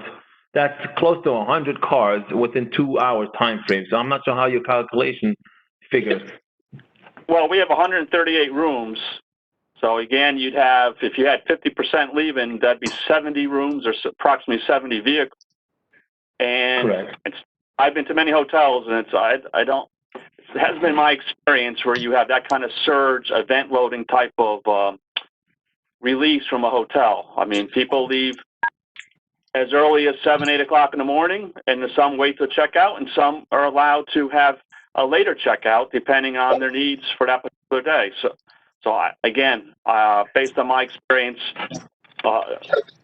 my 38 years of experience, as well as going to many hotels, over that time, I would not expect to have any issues at the site driveway. So maybe the hotel that you were had 2 entrances and 2 exits, number one. I have been to hotels and I've seen waiting to go outside of the property, and it took a while, and that's normal. But therefore, I suggest at least the trucks, which they come during 10 o'clock, 11 o'clock in the morning, this is normal business hours, have another entrance into the property and not have to line up and back up entire Pine Street. Mr. Sable, where would you recommend if we can't have it on New Hampshire? As close as possible. Why can't we have it on a right turn? As close as possible to Pine Street. What about on Pine Street, closer to New Hampshire, making another entrance right in? Still better than nothing. Through the chair, Levy Isaacson. Yes, please. Scott and Brian, is it possible to have an entrance lane for the hotel running along the entire front of the property so that somebody who's turning onto Pine Street is not actually in the traffic flow, but they're actually in an entrance lane waiting to go into the hotel? Is that possible? I mean, everything is possible. Like, given the traffic projections, were again entering, you'd have approximately 40 vehicles or 1 car every 70, 80 seconds. Again, this is from a traffic generation standpoint. This is a low traffic generator as compared to retail or some other type of commercial uses. No, I understand the staggered entrance and exit of the cars. I do tend to agree with you on that. I don't think 70 vehicles are exiting within the same 5-minute time frame from a hotel. But I'm just saying, in this unique scenario that Chaim is presenting, where there's a truck trying to pull in and he's blocking up the entire Pine, if there's a sort of a dedicated entrance lane that's kind of on the shoulder of Pine Street, that would allow regular traffic to continue to flow, while someone would wait, in theory, to make an entrance into the hotel parking lot. Well, I guess you have to review the impacts. I mean, we do have a sidewalk along Pine Street, so you'd have to relocate the sidewalk further into the site. I don't know what that does for impervious coverage. And from the topography standpoint, as Brian, isn't there a basin along Pine Street? There's a basin right along Pine Street, right. So we could do a narrow widening in the right-of-way, but then that kicks the sidewalk back. And again, as you've indicated, based on the traffic study, it's not warranted. Mr. Kennel, your traffic study was done during Bein Hazmanim. I'm not sure how to define Bein Hazmanim, but where there is school buses. When school is recess. So there is, the kids still had school, so you still had school buses, but the yeshiva was closed, and a lot of yeshivas were closed, so you had less vehicular traffic at 9 a.m. or in the afternoon. But on a regular, ordinary day, especially the mornings or in the afternoon, where people leaving yeshiva and going yeshiva, I think your traffic is a lot more on Pine in New Hampshire. So I think your report is not, I mean, it's accurate for the day that it was taken, but not reflects Lakewood's condition.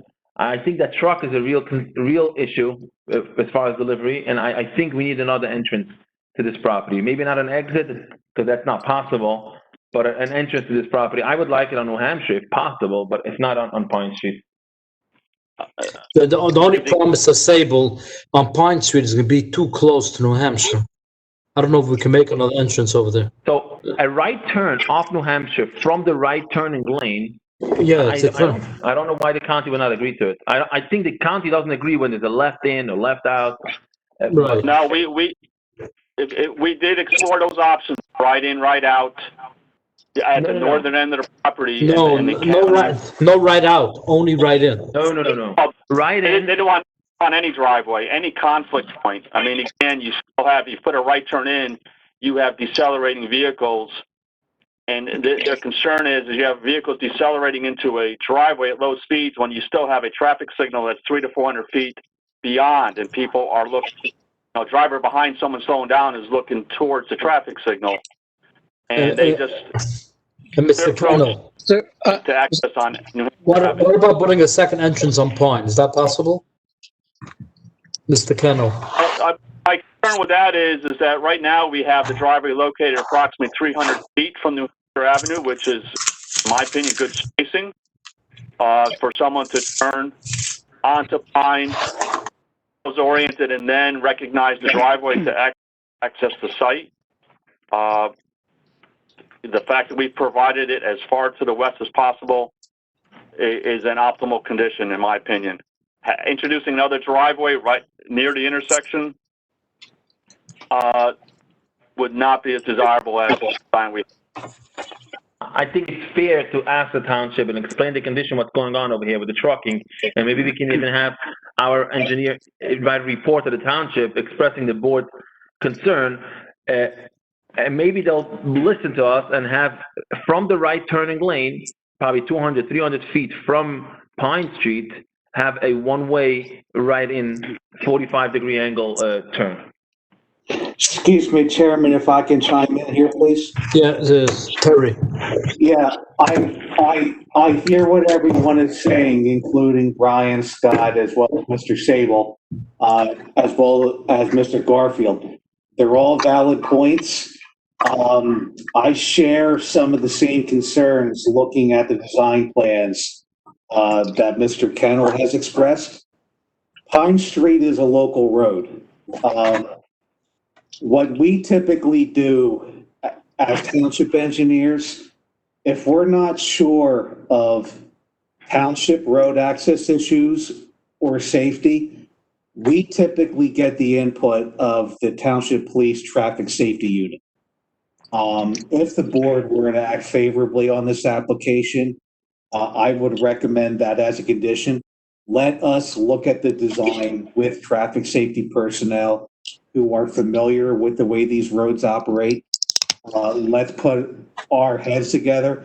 I'm honestly not sure if you can do a separate movement in. I'm looking at the plans. Terry, I have a question for you. Just if I can finish, please, Mr. Yeah. Okay, no problem. Just looking at the design plans, I don't see a lot of room on Pine Street without widening Pine Street, which again is going to impact impervious coverage and possibly moving sidewalk into this property. Also, looking at FWH's design plans, they are showing a fiber optic line along the property frontage. That's typically not a good thing to accidentally hit those. And the engineers in the room will understand what I'm talking about. Looking at the county design, while we don't speak for the county, obviously, I can understand why there might be a hesitation because the entire frontage along New Hampshire Avenue, you have a right turn only lane going to the intersection of New Hampshire and Pine Street. I think Scott expressed it well. I can see that being a concern. My recommendation is if the board wants to act on the application favorably, let's bring traffic safety into this.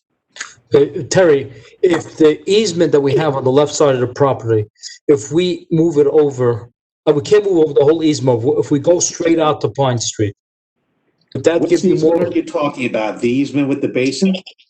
The easement with the basement, we have a road on we have a road, a two-way traffic on it, right? It's going on an angle. Okay. If we would pull that out straight till Pine, would we be able to get a second entrance on Pine by moving it over a little? Your entrances are very, very close together. Is it possible? I'm sure it's possible. There's going to be a lot of work involved to determine whether this is a good idea. Is it more dangerous or it's more beneficial? It very well might be. This is not something that I would encourage designing on the spot. It may be possible, it may not. You know, again, I would bring the experts into this, which would include the applicant's team. will And be traffic and safety. Traffic safety. Okay, thank you. Mr. Chairman? Yes, Dave? Yeah. Terry? Just Yes, a sir. question. It was mentioned that there's a road there, and maybe it's a service road for all the facilities there that possibly could take any commercial traffic and make it I a think- road for commercial only. Yeah, I think the service road, I heard talk about Sims, if that's what you're referring to. Yes. I believe that's being constructed with one of the adjoining parcels. Mm-hmm. We don't have that as part of this application. That sounds like a great idea. There would have to be a cross access easement between this property as well as the owner of that property. So, it sounds encouraging. It's not something I can speak on definitively here. I'm just throwing it out as an idea. Okay. I think it's a good one, Dave. Okay, And thank you. hopefully it's something we can do as these parcels develop. Okay, thank you, Terry and Dave. Are there any other questions for Mr. Kennel? Okay, seeing none. Mr. Chairman, this is Adam Pfeffer. I just have a couple questions for Scott. Right. Scott, just again, can you just give the date again of the data you report, date of the actual traffic counts? Yes, the traffic counts were conducted on April 9th, 2019, and a report is dated January 28, 2020. Thank you. And then if you can, I think you indicated that your report indicated a traffic level D. Is it David?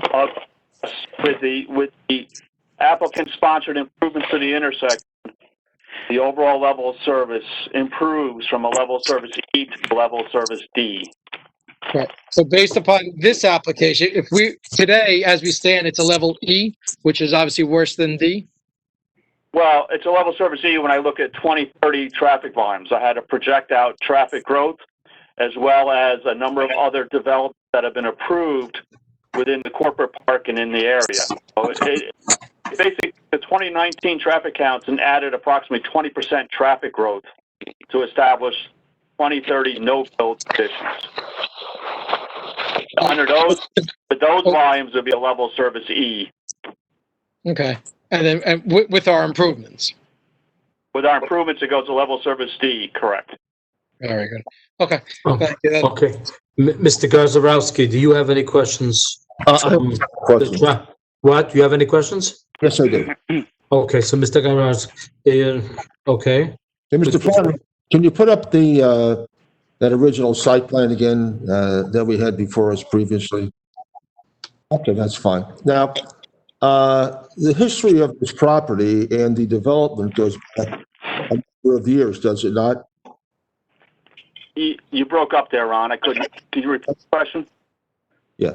The history of this property and the development of this property goes back quite a number of years, does it not? I remember. I recall reviewing a traffic report that was done 20 years ago. Yes. Okay.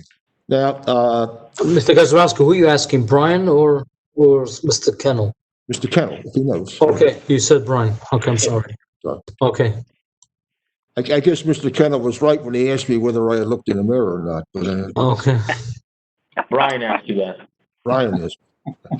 Okay, that just proves his point. Have you ever testified previously concerning this application as it applies either to the development of this lot or any of the other two lots which front on, what's it called, Boulevard of the Americas? Yes, I provided testimony on this application when it included the bank a number of years ago, and I testified on other site plan applications within the Cedar Bridge Corporate Center. Okay. Now, at one point in time, in looking at the easement, which now is on lot 2.03, at one point in time, for one of the approvals, that was in fact either a through street or a through easement going from Pine out to the Boulevard of the Americas, was it not? That I didn't see any documents that represented that. Again, I reviewed a traffic study, not an overall site plan. just for historical data. Okay. And I did not notice any connection in the general vicinity of this site plan. Okay. Now, with regard to the required parking, what did you use as the basis for the necessity of the number of parking spaces that you claim were required? In other words, 151 spaces. Did you do that based solely upon the number of rooms in the hotel? Those calculations were conducted by FWH.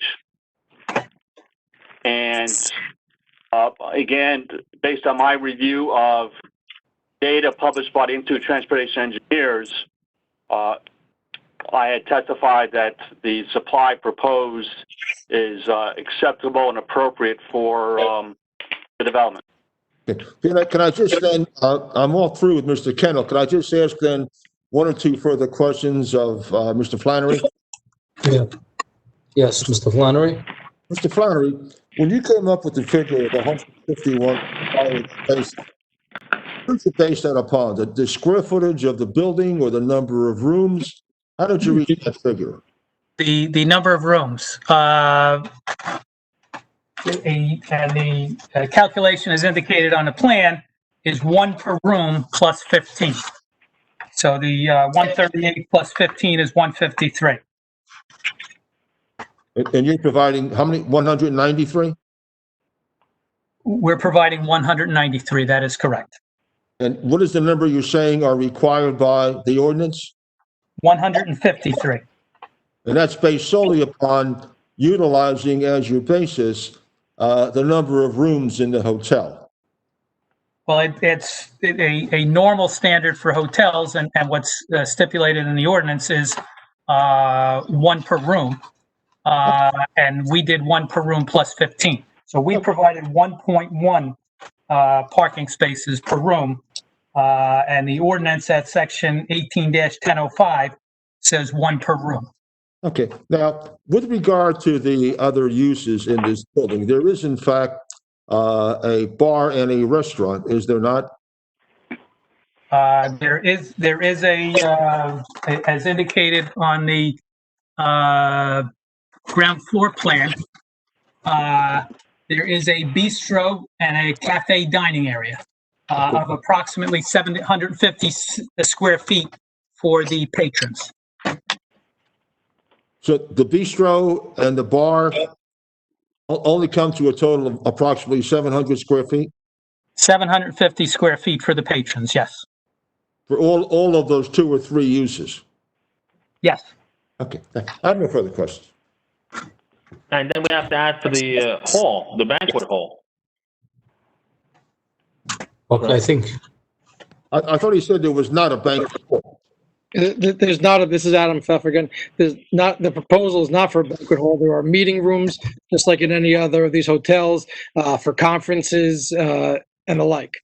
This is not for a wedding, hall. Having said that, can those conference rooms, as you relate to them, could they in fact be expanded with regard to moving walls or whatnot to accommodate a wedding or a banquet? I think Mr. Pfeffer testified there won't be any weddings there. It's not built for it, right? Well, you do have that big room in the basement. We're not seeking a wedding, hall approval. I think maximum, they said the room was 6,000 square foot. Which, If Allie could pull up the page, I forget which pages of the architectural, it shows the basement room, it shows the meeting rooms, it shows the square footage. Sheet 3 of the architectural shows the basement floor plan. We didn't get that one. We didn't get any architectural plans. Allie had it up. Brian, a 6,000 square foot room or a convention room, how many parking spaces would you need just for that 6,000 square feet? Well, by industry standards, where these Lakewood courtyards, ordinance. per the ordinance, the ordinance doesn't require any additional for the reception hall. What the Not ordinance, additional, this would be independent. the only provision that the Lakewood ordinance has for an independent hall in a basement is with respect to shuls, which stipulates 1 per 100 square feet. So based on that, 67 parking spaces would be needed. As I testified, it's logical to assume that a majority of those would be people that would be staying in the hotel. I can beg to differ. There's a lot of conventions, Heimische conventions that people come in from outside to join for an evening or two. There's a lot of different things that, shows or seminars can happen. So people come in for guests. And the industry, in the industry standard, they have those same things, and it's a similar footprint. This isn't a footprint that was made up for Lakewood. This is a Courtyard by Marriott footprint that operates these, and the typical parking requirement and the standard parking that's provided in accordance with the ITE data is one parking space per room. We're saying that per the requirements in the ordinance, we're indicating the ordinance would require 1.1 parking spaces per room, and we're providing 1.4 parking spaces per room. But you're not providing, according to your testimony, any parking spaces for either that 7,000 square foot area for whether you call it for conferences, banquets, or for the bar bistro, which you claim is also there. You're not counting them in your calculation. We're providing 193 parking spaces.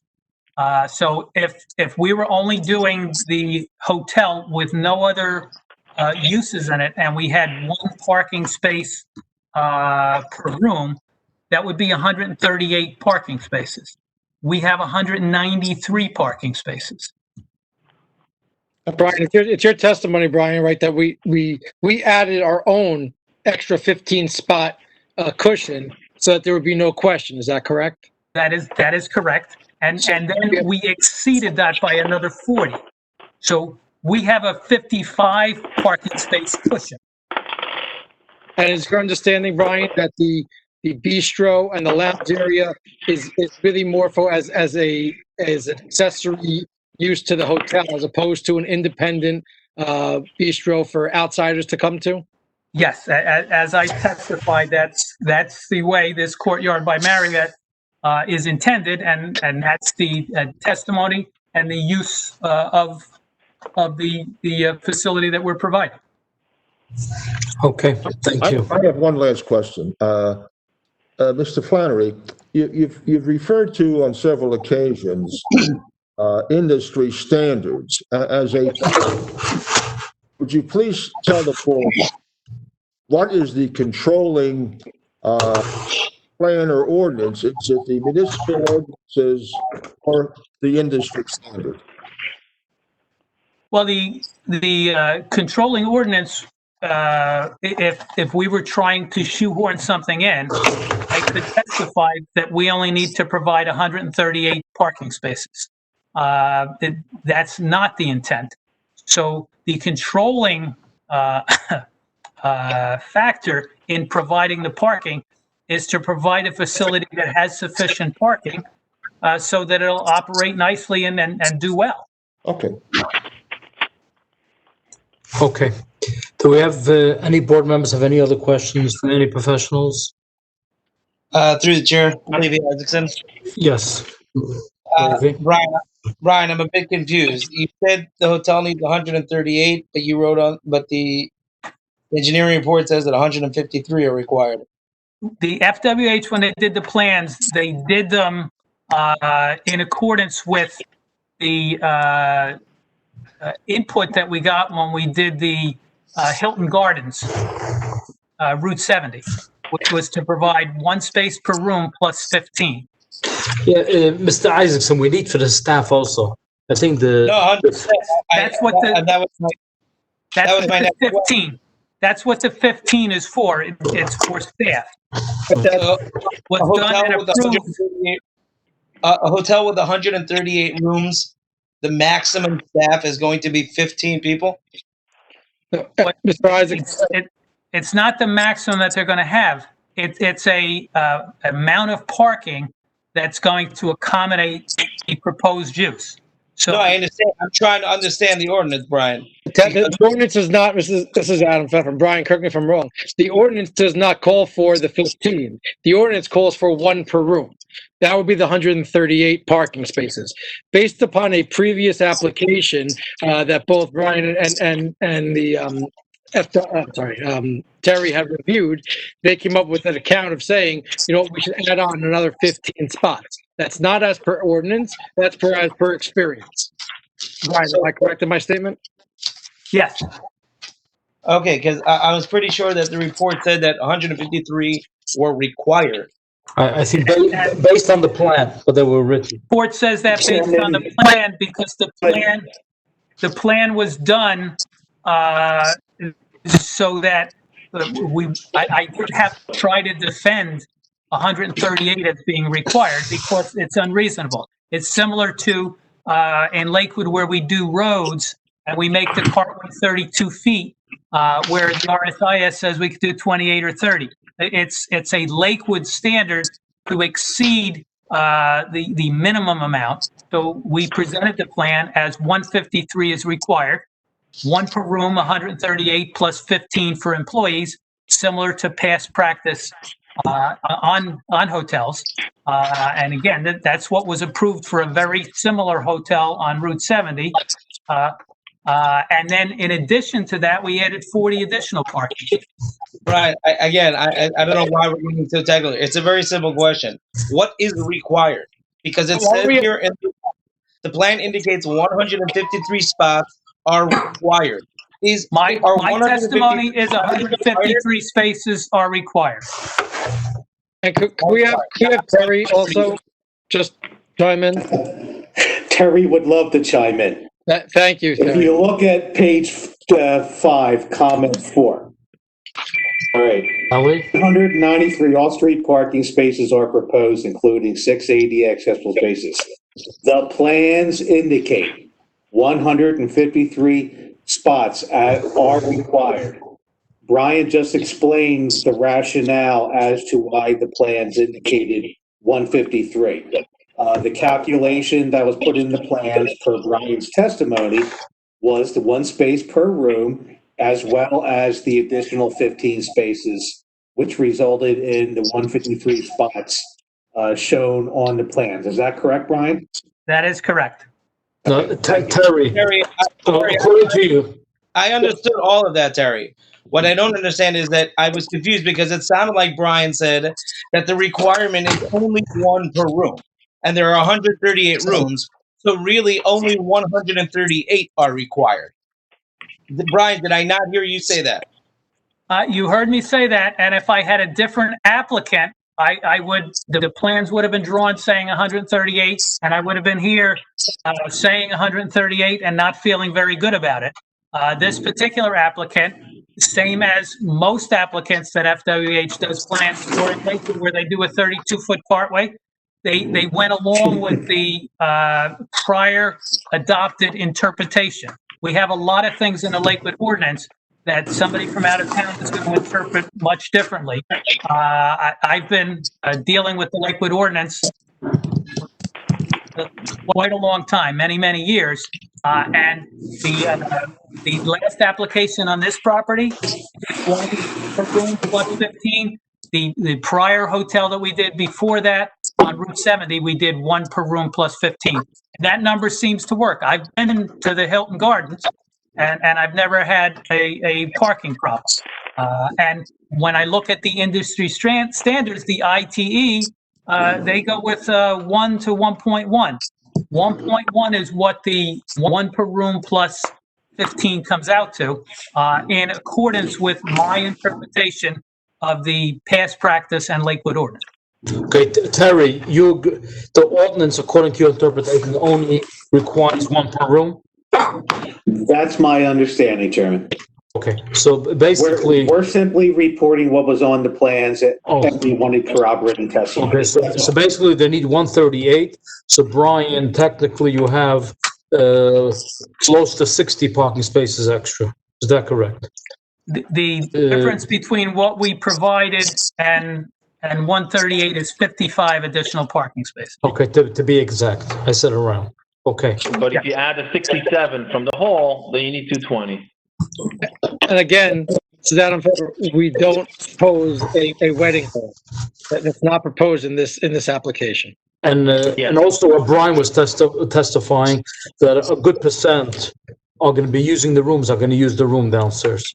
So technically, they have enough parking. That's what he's testifying.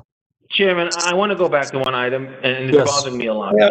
Okay. Brian keeps on bringing up in the industry standards. I looked at it on Google Maps now for the four closest hotels: the Hilton, the Best Western, the Ramada on Route 70, and on Clifton, Madison and 4th. They all have two entrances, one in, one out, or two ins, two outs from Route 70, from Route 9. I'm looking up New Hampshire Avenue. Okay, we have Marcy's has two entrances onto New Hampshire. The county has to approve that. Let me finish. I'm sorry. Marcy's has an entrance onto New Hampshire. The development across the street, which has a Flannery Avenue in it, has an entrance to New Hampshire. Quick Check has an entrance to New Hampshire. MUA, we have streets going down New Hampshire. Why can't we have a right turn, not a left, a right turn into this development, 200 feet from Pine Street? Mr. Sable, those applications that you just said, they have on New Hampshire and a secondary street, or only on New Hampshire? Also on a secondary street. Oh, so they have both. That's why I was going to ask you before. I think that's the main point, because here we have Pine Street and we have New Hampshire. Look at Quick Check and look at the Marcy's. They have both. Entrances. They have both. Quick Check Look at generates High here, the corner. Okay. And it's ridiculous to have a huge hotel, potentially a Chasana hall, with one entrance, especially when the circulation plan for truck traffic it's not going to work. It's going to create a huge mess and a lot of traffic. Brian, let me ask you a question. If you put it on the plan, and let's see what the county would say on it. Well, Scott has testified that they're having meetings to evaluate that. And I also have to say that Scott is a recognized traffic professional. He's been doing this for 38 years, and he did the traffic counts and has indicated that it meets traffic engineering standards. The Quick Check is on two county roads. It's coming out to two county roads, not a county road and a township road. Each particular case is different. Here you have the traffic coming from the Blue Claw Stadium that's mixing. I drive by there all the time, and it's hectic enough without somebody slowing down in front of me to pull into the hotel.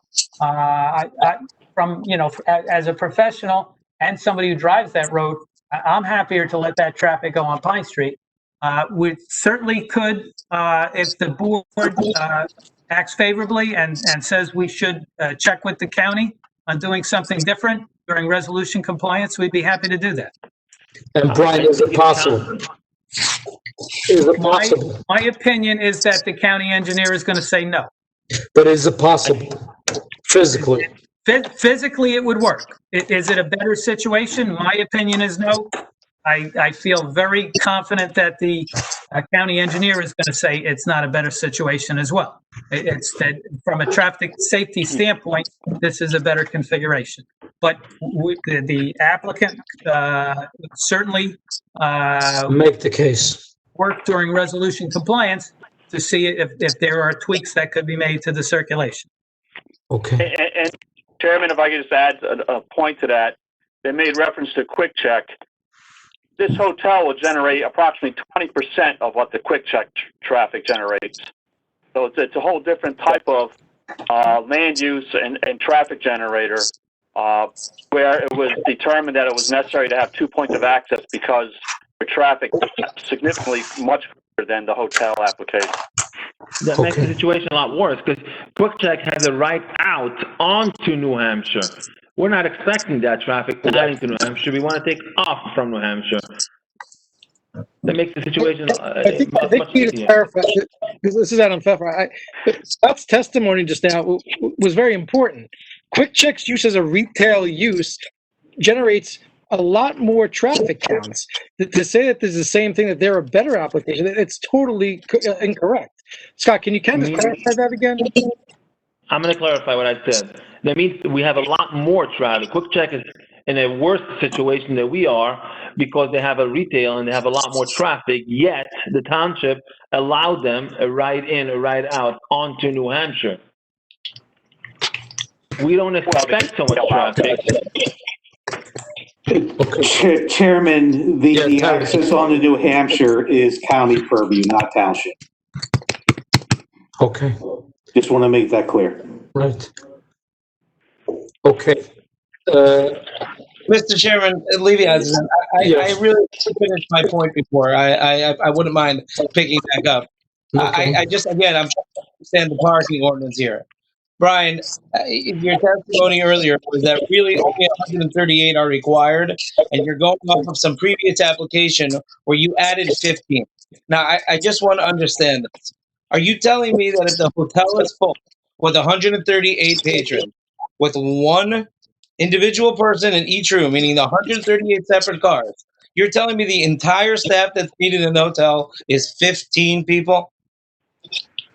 I'm telling you that the Institute of Transportation Engineers has measured hotels, and the likelihood of having all 138 rooms full with one person bringing a car to each room, and then having the staff there, is my testimony that in accordance with industry standards, and this is what Scott does, and you can ask him the same question, the 138 plus 15 is what makes sense. That is the amount that was done for the Hilton Gardens on Route 70. And I've been there many times, never seen a problem. And again, it's an industry standard. So we're not saying we just want to do 153. We bumped it from 153 to 193, which is 1.4 parking spaces per room, which far exceeds the industry standard for these type of hotels. Right, I understand that. I'm just trying to get a good understanding of, is it the bump actually 40 spots? Or in a doomsday scenario, there's 138 individual rooms rented out by individual people, and there's a lot more than 15 staff in the facility at the time. So realistically, I'm just trying to look at it from that scenario. So if there's a car for every room, there's going to be 138 cars there. There's room for 55 additional cars, which will certainly accommodate the staff and the occasional people going to the bistro to get a cocktail. Do you have an estimate of how much staff is generally in the hotel on a regular day at one time? I do not have that information, but I do have, and Scott can share that with you, the ITE reports on hotels, the parking supply that's provided for hotels of this type, and the number is right around one space per room. Right. If I may chime in the Brian's usage of 15 additional spaces, and considering employees, it's generally a nighttime employee population, which is much less. Hotels' peak parking occurs generally from 10 p.m. to 6 a.m. And during the day, patrons of the hotel are either visiting family, have business obligations, and they're leaving not all at the hotel at a 24-hour basis. So Brian's offer, I'll say, of 15 additional spaces, I think is appropriate, and it really takes into consideration nighttime staff is significantly less than the daytime staff at a hotel. Okay, I agree with it. I don't think you ever have the 100% capacity on the rooms and would have the 100% capacity with all your staff members at the exact same time. All right, I have one more question for Scott. Yeah. Scott, can you tell me the date again that the count was made? April 9th. 2019. Oh, 2019. Okay, forget it. I thought you said 2020. No, Okay. No corona. Again. January 28, 2020. Clearly, we're not that bad. 2019. Okay. Okay, thank you, Mr. Chairman. Okay, thank you. At this time, I would like to open it up to the public. Chairman, Al- I want to follow up on 2 items. It's on the table. Yes, please. Mr. Pfeffer said he's going to get us a copy of the easement. Does he have that? I've emailed it to Ally and to Mr. Ulaki. If Ally can put it up on the screen. I did email it to her. Thank you. Thank you. Read it, a second. And we have to discuss the curve in front of 2.03, the sidewalk. So it's not township owned, it's privately owned. Cedar Bridge Development, Mr.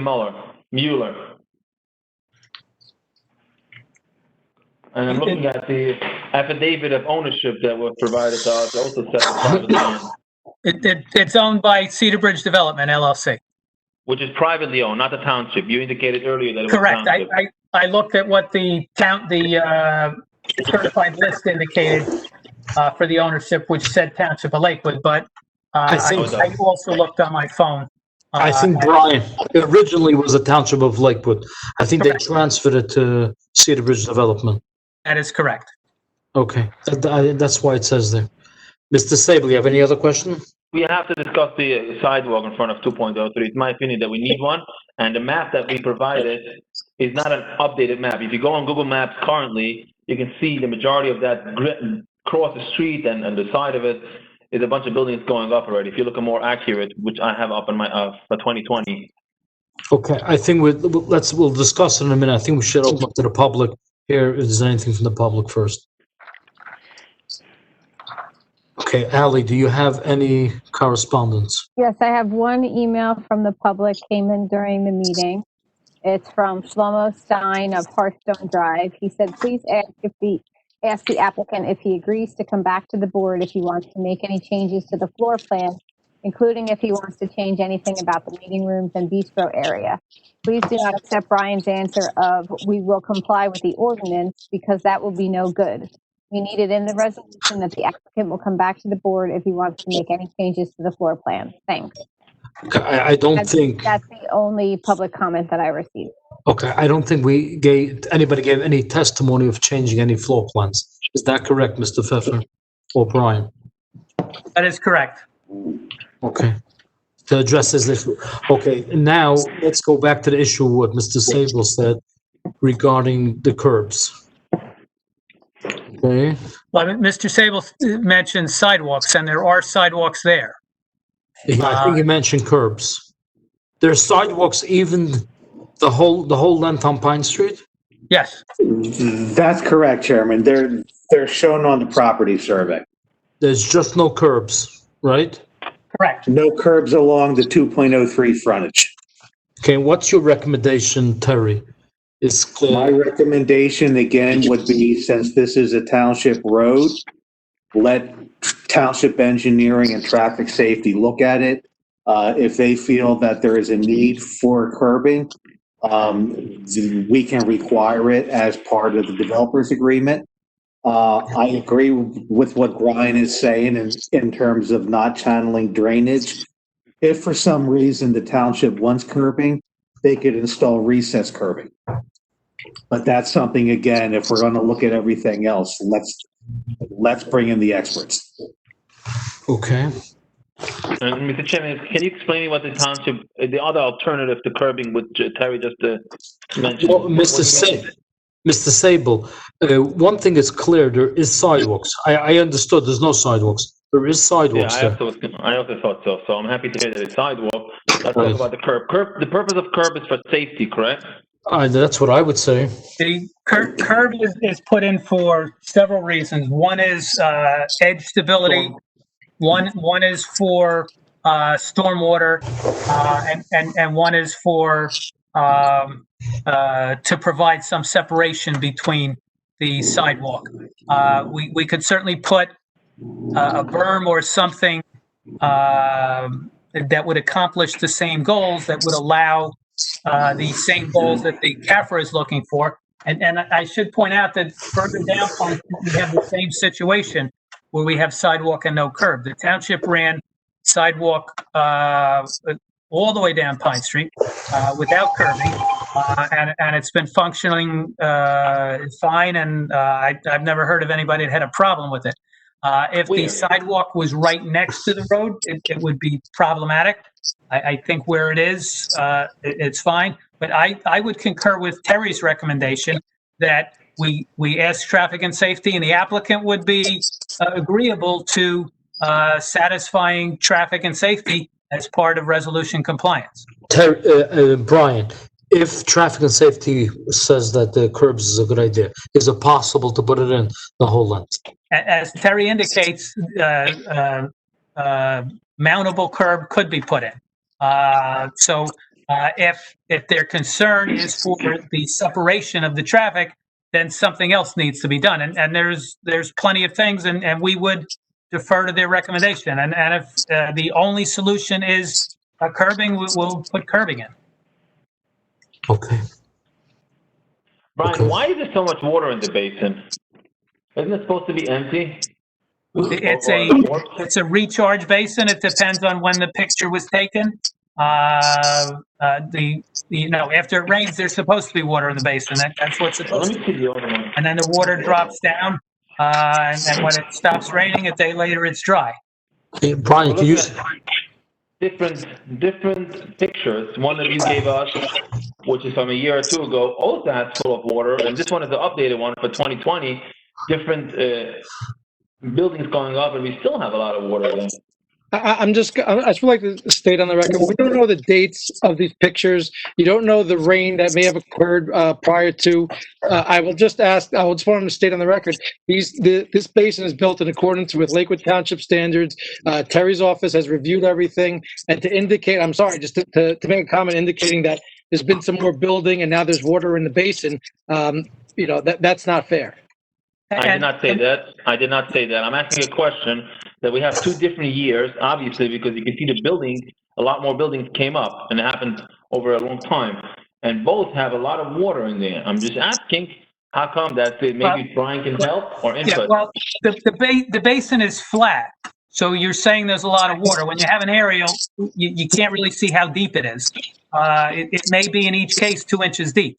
But there are standards for the basin, and there are performance bonds and maintenance bonds, and the engineer's office will review it, and there is a maintenance plan for it, because the bottom of the basin has to be cleaned on a regular basis. And all of that is part of resolution compliance, and the township engineer reviews that, and I have perfect confidence that the township engineer will make sure that the basin is functioning properly. Brian, on the picture that Ali just had up, it looks like the basin is pretty deep, and the water was low in that basin. You see on the side, the water level was lower than where it was originally. Okay. Ali, do we have any more correspondence? Yes, I got an email back from the same gentleman again. Hold on, I'll share. Okay.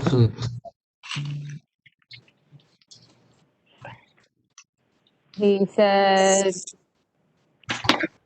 my question was not answered. Wake up, Yakil. I want the board to condition this approval on. If it wants to make any changes to the floor plan, he needs to come back to the board. That's the last public comment I have, and I recommend you close it to the public and then continue your discussion. Okay, so the answer is that according to Brian's testimony, there are no changes to the floor plan of the building. And Brian, is that correct? That is correct. Okay, so I think that answers the question. Mr. Chairman. Yeah, just one second. Just one second. Yes. I would like to close it to the public now. And now, who was it? That was Chaim Sable. For the record, you've been wide awake throughout the whole thing. Okay. Mr. Chairman, this is Adam Pfeffer. If I can just, I understand Mr. Kennel has another land use meeting he has to get to, he has to sign into. If the board has any other questions, or Mr. Gazarovski has any other questions of Mr. Kennel, I would ask that those be asked now. If not, I just allow Mr. Kennel to drop off. I do have one more question. Maybe I This is Ron. I don't have Mr. Kennel, but I do have a witness. He's not a traffic consultant, but I want to apprise Mr. Flannery and Mr. Kennel of that. So I'm prepared to move forward. Would you? Who's your witness? Gordon Gemma, who's a professional planner. He's prepared before this board many times. Chairman, I need to advise the board that the recording is set only to go to 9 o'clock, so the streaming will stop at 9 o'clock. In order to continue streaming, we'd need to end this meeting and start another one, so there would be a delay in that process. Okay, so. Are we going to have to open with the public again? We could still do this meeting. I think there'd just be a break in the streaming to the public, so we'd have to. No, Mr. Sable, yes, we do. We do. As far as I know, I didn't know that Mr. Gazarovski has another witness over here. But if we do hear testimony, we have to open up to the board again. Correct me if I'm wrong. That's correct. Where's our attorney? Bob? Okay. So, Mr. Gazarovski, how long do you need for your witness? I don't think my witness, no more than 15 minutes. I think he is on tune right now, and he could respond to that question as to how long he believes his testimony will take. Is that Mr. Gordon? Yes, Mr. Gemma, and I will be uncharacteristically short, recognizing we have a 9 o'clock. One second, Mr. Gordon, you have to be sworn in by our attorney. Mr. Chairman, it's Levi Isaacson. Yes. Is Scott leaving? Is what? Is Scott Kennel leaving? I don't know. He's here. Let him answer for himself. Mr. Kennel, how long can you stay, Mr. Kennel? Another 5-10 minutes. Okay. Mr. Gordon. I just have one more question. What, Mr. Isaacson? I just have one question. Was the neighbor to the north, was he approached about perhaps doing a cross from his parking lot to yours? Brian, is that a question to you? I think it's a question for Brian or Adam. I don't know of anybody that approached him. Same here. Okay. Mr. Chairman, also, if I can just say, I don't, only because Mr. Gazarovski may or may not be filing an appeal, I do not want to have Mr. Gemma's testimony shortened and then him raise an issue later on that he was rushed and didn't get his testimony in. I ask that the board provide Mr. Gemma sufficient time for him to testify to his heart's desire so that there's no issue later on that he was rushed to his testimony. If we need to finish at 9 o'clock and sign back in at 9:05, I have no objection, but I ask the board not rush Mr. Gemma's testimony. Okay, Mr. Gordon, how long do you need for your testimony? I will, in a non-rushed manner, Adam, I'll probably only about 15. How much? 15, sir, if that. Okay. So we can barely hear you. Okay, could you speak into the mic? Closer? Can you hear me now, sir? Yes, you're better. Thank you. Okay, because is our attorney here? We have to swear you in. Yes, sir. Raise your right hand, please. Do you swear or affirm the testimony about to give tonight is the truth, the whole truth, and nothing but the truth, so help you God? I do. Okay. Have you testified by other boards? Yes, sir. I've testified before the boards, and I've testified a few times in front of this board. I can go through my qualifications. Mr. Preston would like that, but You've testified in front of our board already? Yes, sir. Okay, so please proceed. Thank you. And Mr. Pfeffer, do you have any problems with Mr. Gemma's qualifications as a professional planner? No, I accept Mr. Gemma's credentials. Thank you. Okay, Mr. Gemma, you have testified before this board numerous times, have you not? I have. And you testified numerous times before many other boards throughout the state. Correct. And, I could go through the laborious task of asking you question by question, but knowing that you've appeared before this board, why don't I let you begin giving us a narrative statement, and if the board or I have any further questions, they could ask you that. And I would ask you to address the testimony of Mr. Flannery, as well as also the various comments from the board members with regard to the use in question. Having said that, we are not questioning the use of this property. We acknowledge the fact that a hotel is a permitted use on site, correct? That is correct. Proceed. Thank you. As the board knows and we discussed, there are really 3 variances and 3 waivers. And there was a discussion prior to that about the history of this application. And there's a reason the history is important. The history is important in the context of a variance application. There was a case called Commons v. Westwood Board of Adjustment, which is a New Jersey Supreme Court case out of 1980. And it said it's important to consider the origin of the existing situation in order to determine whether, in fact, the variances are warranted. And I think Brian sort of alluded to that when he said all of his testimony for his variance relief was not based on the C1 hardship standard. It was more on the C2 standard. So you really can't say, I developed a lot, and now there's a hardship. And in this case, there really isn't a hardship. It's a square lot that exists. It was created by the applicant or the predecessor of the applicant. Brian did something else that was important. Brian talked about the 2017 master plan. It's important to do that because it establishes the goals and objectives. And Brian properly brought out that one of the goals and objectives of the purpose of the master plan on page 22 is to facilitate the development of a wide variety of uses, including hotels and conference centers. And so Ron's correct. This is not about any issue with the hotel or the conference center. It is about variances. Because what Brian also alluded to was on page 7, some of the visions and strategies, but it should have gone to page 8.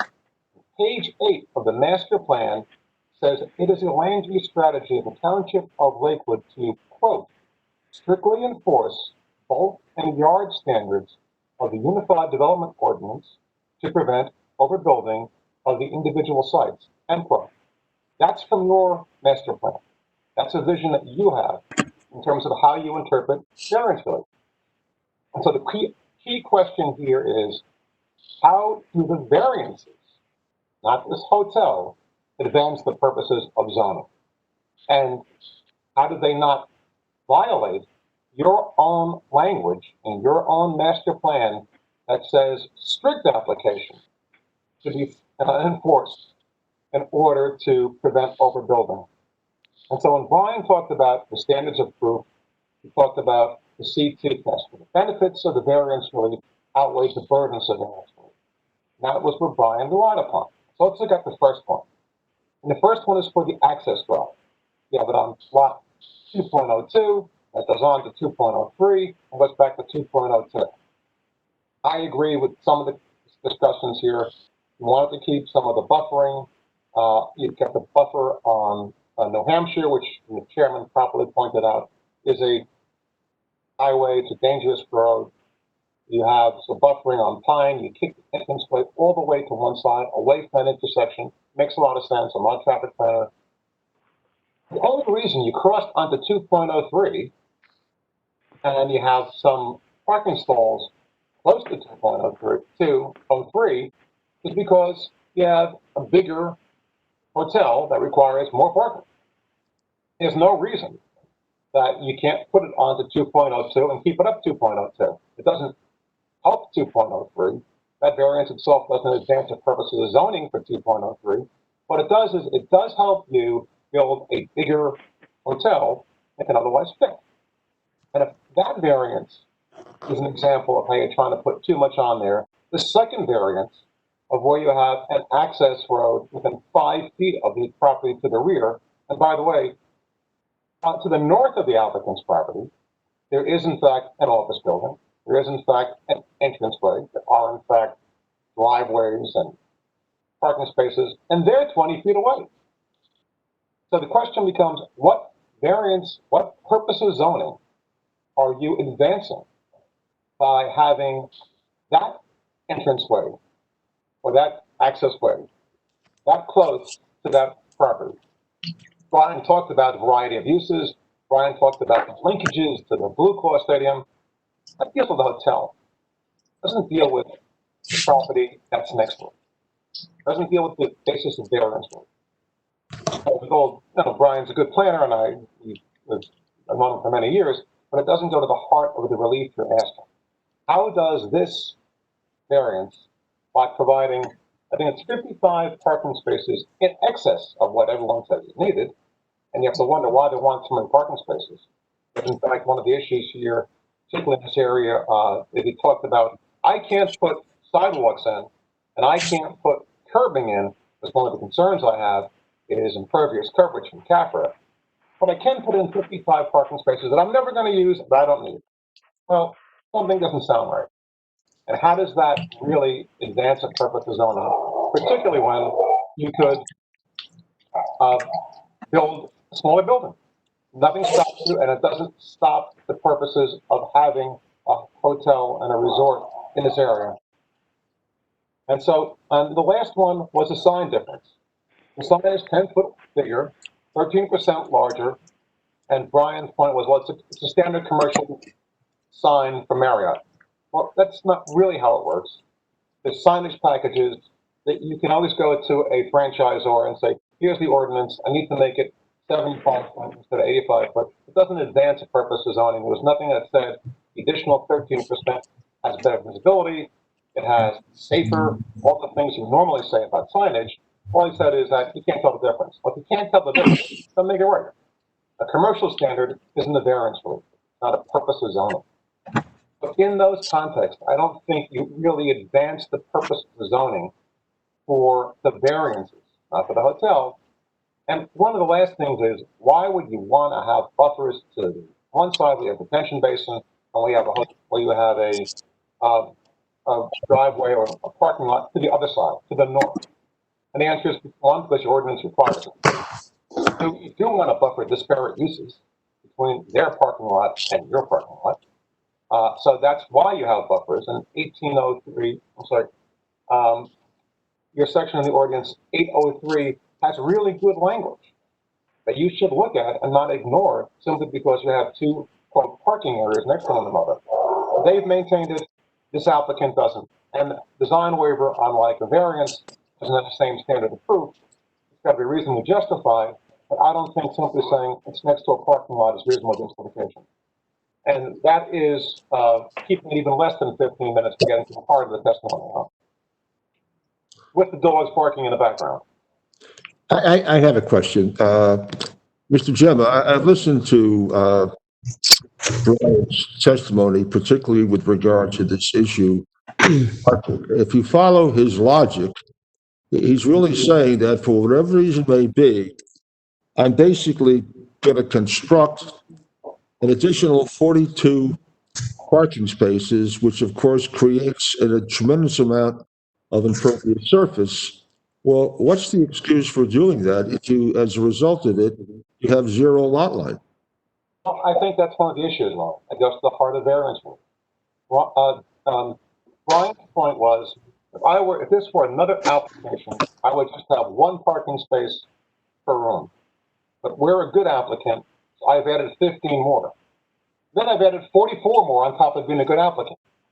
Now, that seems to me to say there's something that may be going on with this hotel, more to the issue of just a hotel, because you've exceeded requirements when you could, in fact, not get any variance relief by knocking out some of those parking spaces and not being worried about, am I getting close to the CAFRA impervious requirement?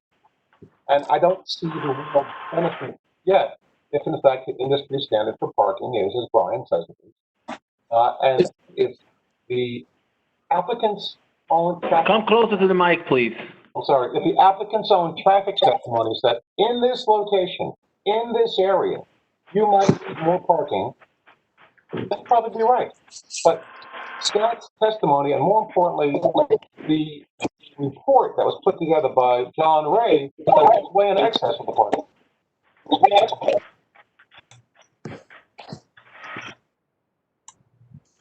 Okay. Is that it? That's it. Okay. Any questions? Thank you. Anybody have any questions for Mr. Gordon? Through the chair, before we... Yeah, who's speaking? Bruce? I think I'll yield to Mr. Isaacson. Okay, Levy. It wasn't me, but thanks for yielding, Bruce. Okay, but I'm just I'm a non-sectarian yielder. This is Adam Pfeffer. I have a few cross examinations, but I have no problem if the board has questions first. I'll wait. Okay. Mr. Chairman. Yes. Time save. Yeah. Mr. Gordon, what is your opinion as a planner regarding a entrance from New Hampshire? Do you think the county will allow a right-in off of the right turning lane? Mr. Isaacson, I have a lot of opinions on a lot of things. But I cannot hear you. I'm not a traffic planner, sir. So, and I've got to defer to Brian and Scott on that. I know, well, I'm also a builder as well as a planner. I know it's important to have two means of ingress and egress as much as you can for a lot of different reasons. But I wouldn't offer an opinion now based upon the fact that I haven't had a chance to speak to the county. Thank you. You're welcome. Okay, any other? Through the chair? Yeah. Could somebody show us, I don't have in my packet, what the plan of the lower level looks like? Where the meeting room is, where the thing that's not going to be the wedding hall is. I think hold on one second. Ali's bringing it up. Okay. I see her shaking her head. I think she brought it up But the before. record, we did not get the plan. No.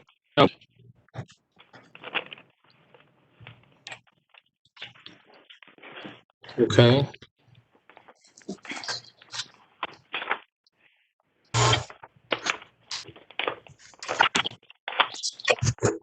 Oh, okay, now we're talking. Kitchen, grand staircase, big bathroom, and mobile partitions. What? My little eyes can't see it. So that's 27 plus 27 plus 27 plus 27. 54, 108 by, oh, I don't know, what's that? 40? So it's 4,000 square feet. I believe Brian testified. This is Adam. Just on the there we go. 60. Here you go, 67. That's what Whoa, capacity 833 people. So is the testimony, Mr. Pfeffer, that on no circumstances you're going to have a wedding here? We are not seeking approval for a wedding hall. This is a hotel that has meeting rooms, that has conferences. That is our testimony. We're not seeking a wedding hall. Well, but Mr. Pfeffer, if there is a possibility, what's the wedding hall on Oak Street, the ginormous one? Lake Terrace. Lake Terrace. Lake Terrace. I don't know how big Lake Terrace is, but it's over 10. It's over 10. Okay. Yes. So the question is this. Do we want to have a Lake Terrace or a big wedding hall at this intersection? Mr. Stern, they physically can't because they need the parking spaces for their people who rent out the rooms. They're going to have parking from back from LTC. They're going to park on the other development and walk through it. Just to be clear, we didn't seek permission for a wedding hall. And so there would be an issue if we were all of a sudden turn this into a wedding hall. We would have to come back before the board. Why? We're not seeking Adam, because it's a false negative. You're saying I'm not seeking it. Does that mean you are prohibited from having a wedding here with 833 people?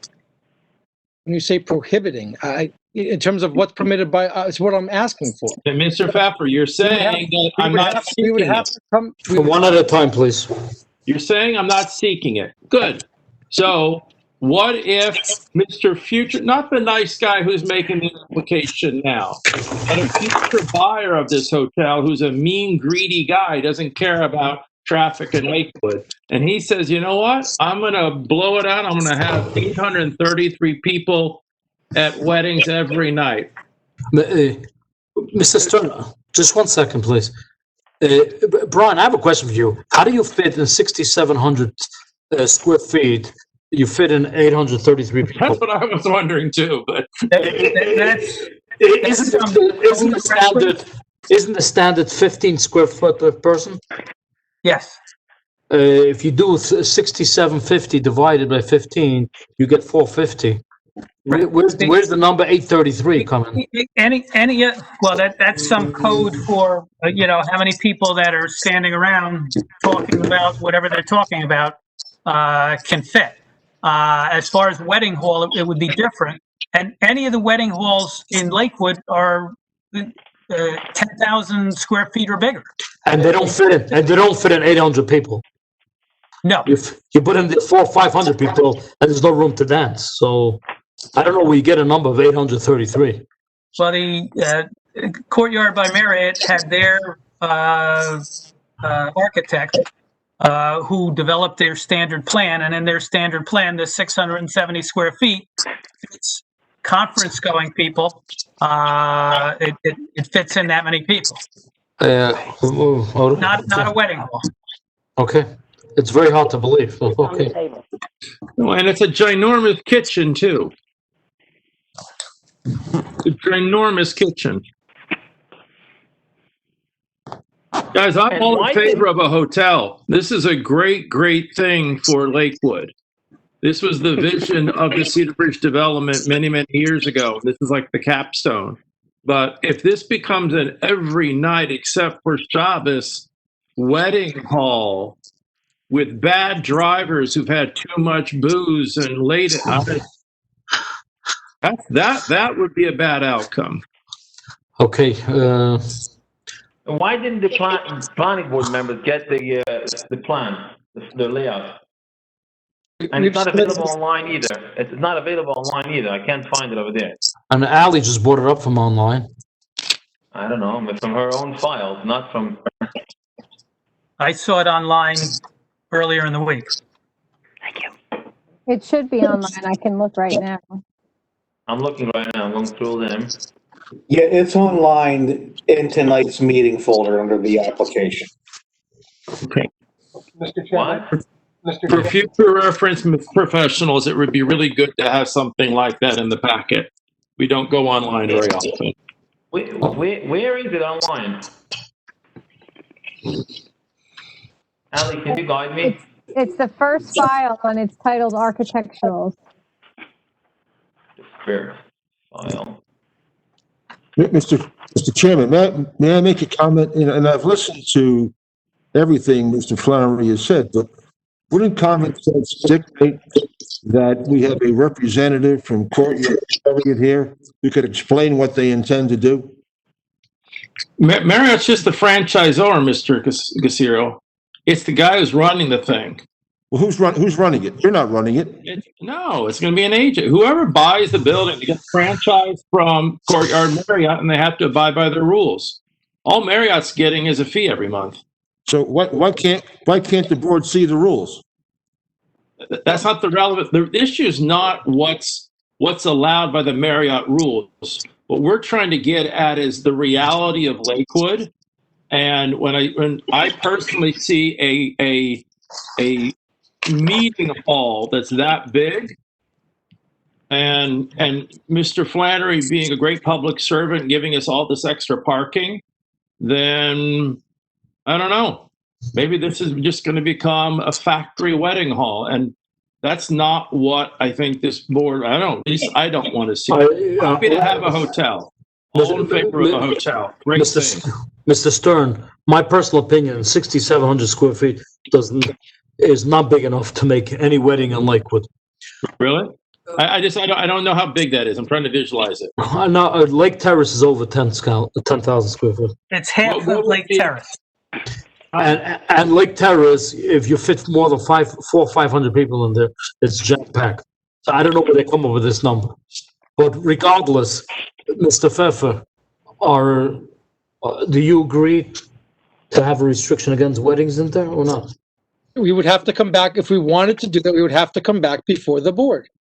So until you come back to the board, it's illegal. It will be illegal for you to make any weddings there. Correct. It's not permitted. We have not asked for it. We're not seeking it. We would have to come back before the board should we want to make a modification to allow for a wedding hall. So the Adam, resolution. you'd have to come back if you changed it in any type of use, no? I'm sorry, you broke up. Can you repeat the question? You'd have to come back for any change to what you're proposing now. So Mr. Pfeffer, you have no problem. The resolution states that no weddings are allowed until you come back to the board. Should we want to have a wedding hall, we would have to come back before the board. That is correct. Okay. No approvals are granted for that. So, and Yechiel, that it works here.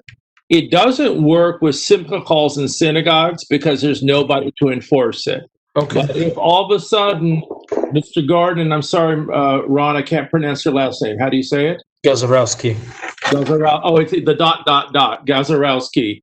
I have a feeling they're going to be back here in your face if we start seeing weddings at this hall. So I feel comfortable with that representation by Mr. Pfeffer. Okay. Mr. Chairman, I have several questions of Mr. Gemma, if I can. I'm done. Okay. Thank you. Mr. Gemma, did you have an opportunity to take a look at the parking ordinance and what was required for this application? I went through it, yes. Okay. And what is your understanding? How many parking spots would be required of this? One per room. One per room. So it'd be 138, correct? Yes, sir. Okay. Now, as far as you indicated that we're building a bigger hotel, and that's why we needed more stuff and more rooms, more parking. That's not really correct then, correct? Because the amount of rooms that we're building only require 138, correct? If you build less rooms, you have less parking. As far as, I'm trying to understand with regards, if we can look at each of the variances that were being requested, if we can go one by one, if you could just let us know who's adversely impacted and what the detriment is by granting these variances. There are only a few of them, if we can just go one by one. Okay, Mr. Pfeffer, we have 9 minutes before we have curfew. So whatever you can do. Through the chair, this is Levi Isaacson. I think this is relevant, very relevant. If we have to sign back on, I have no objection. There was testimony given, Mr. Chairman, regarding that the variances were asking that there should be a strict adherence to land use law. That was the testimony from Mr. Gemma. He quoted the case law, and we have testimony from our professional, Mr. Flannery, indicating that these variances, the positives outweigh the negatives. We've given our proofs. I would like to hear from the objector and their planner as to why each of these variances should not be granted. Because Okay. Mr. Pfeffer, I don't have a problem with that. My only question is, we have 8 minutes left, and I think that we're gonna have to carry it to the next meeting to finish. I don't think we're finishing it in 8 minutes, getting it on. And Ali may have to announce it that it's gonna be continued. I don't think we'll have time for that. I agree with that. I would have ask to go for minutes still, please. Okay. There's a meeting on Thursday. It's a light calendar. For all due respect, I would like to be asked to be carried till Thursday. I have to ask Ali if that's available. Thursday has 3 applications on it. I don't know that I would consider that light. I never know what the board's gonna get hung up on any particular application. We can certainly try to, IT's looking at just extending the streaming for a half an hour or however long we need if we'd like to try and get it done tonight. Okay, my question, My one questions second. are very lengthy. There are only a few variances, and I think Mr. Gemma will be able to give the answers to these questions without a problem. Yeah, I don't think we'll be able to deliberate and get to a vote tonight if you only have 7 minutes. Well, no, After your question. Ali indicated she might be able to extend it. Okay, I have to make sure that we have board members who can stay. Mr. Meyer, let's go down the line. You can stay till 9:30? You're muted. If I have to, yes. Okay, Mr. Sable, can you stay? I have to go for minutes. Okay. Mr. Isaacson, could you stay? I can't stay. Perhaps Mr. Sable would like a 10-minute break? That'll be great. Who else is here? Mr. Stern, you can stay? Under protest, yes. Okay. Salary doubled, you feel. Mr. Sable, if we take a 5-minute recess, can, Dave Garfield can stay. Dave, I'm sorry, Dave. I'm sorry. I didn't see your Yeah, I picture. owe you one. Okay. Mr. Chairman, I'll make it easier if you don't mind. I'm going to read out a few items that if anybody makes a motion, should we try to include that? And I can leave and you can continue without me. No, I don't have a quorum without you. I'm Mr. think you do. Isaacson. No, Mr. Isaacson's leaving. I have Mr. Meyer, me. Mr. Isaacson is not leaving, Mr. Herzl. I'm sorry. I apologize. Okay. I'm going to email it to Ali, or I can read it out loud and I can leave. Okay. Number one. Okay, Ali. At this point, maybe the board should consider carrying Yes. this matter. It seems like there's still a lot of discussion left. We have to reopen to the public for Mr. Gemma's testimony. It sounds like there's some issues that the board still needs to discuss at length. I don't know if we can finish it.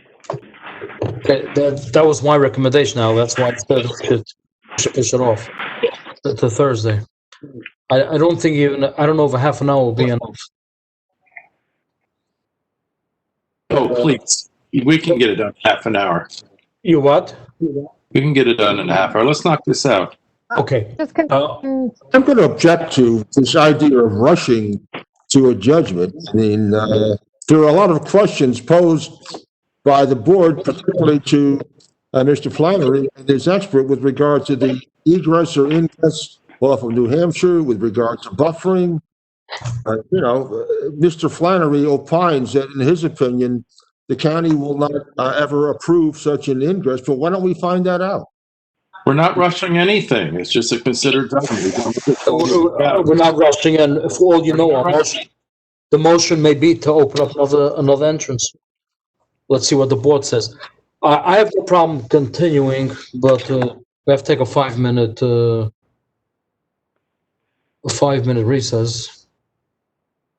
If everybody's okay. Or with maybe it. the applicant wants to come back on Thursday. Mr. Pfeffer, you rather come back on Thursday? I have no objection. I'll either come back tonight or I'll come back on Thursday. I'd like to know that we're finishing. We're close to it. I understand there's some questions, but I feel a lot of them have been addressed. Okay. Is there availability on Thursday? I'd think that we should do as much as we can tonight, even if that's only another half hour, because Thursday's applications may take the whole night. And then come next week, we have some controversial applications coming up, and there's not going to be time to put this on without delaying all the other applications. So I would prefer to keep going tonight, at least as long as we can. Okay, I have no problem to continue. I just need a 5-minute recess. It's right now 5 to 9. If we have people, it's 3 minutes to 9. We'll come back in about in 5 minutes. Is that okay?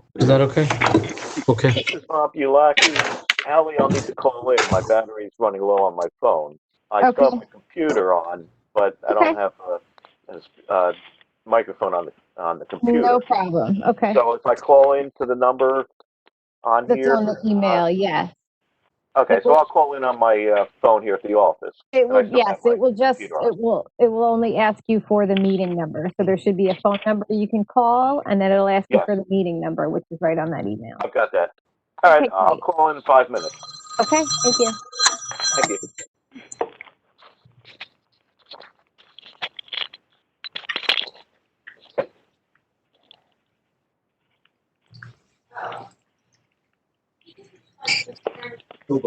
Going off for now.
Terry, you back?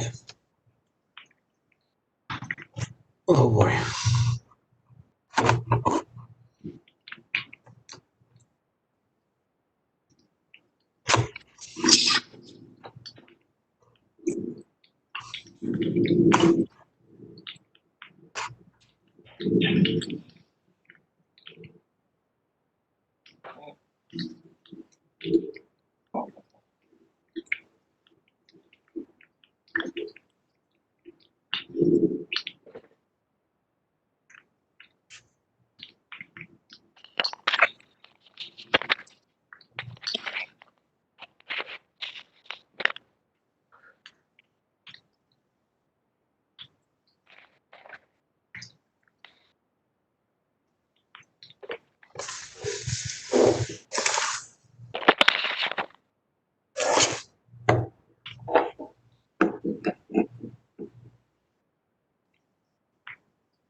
Hello.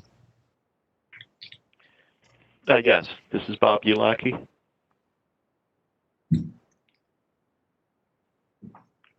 Okay. You could log back in or not? Okay.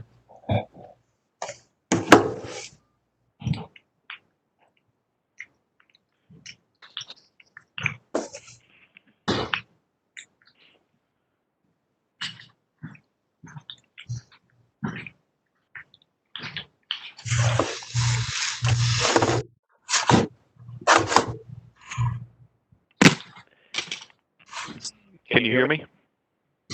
Who's that? It's Bob Ulaki. I'm calling on my phone now. Yes, yeah, we hear you clearly. Okay.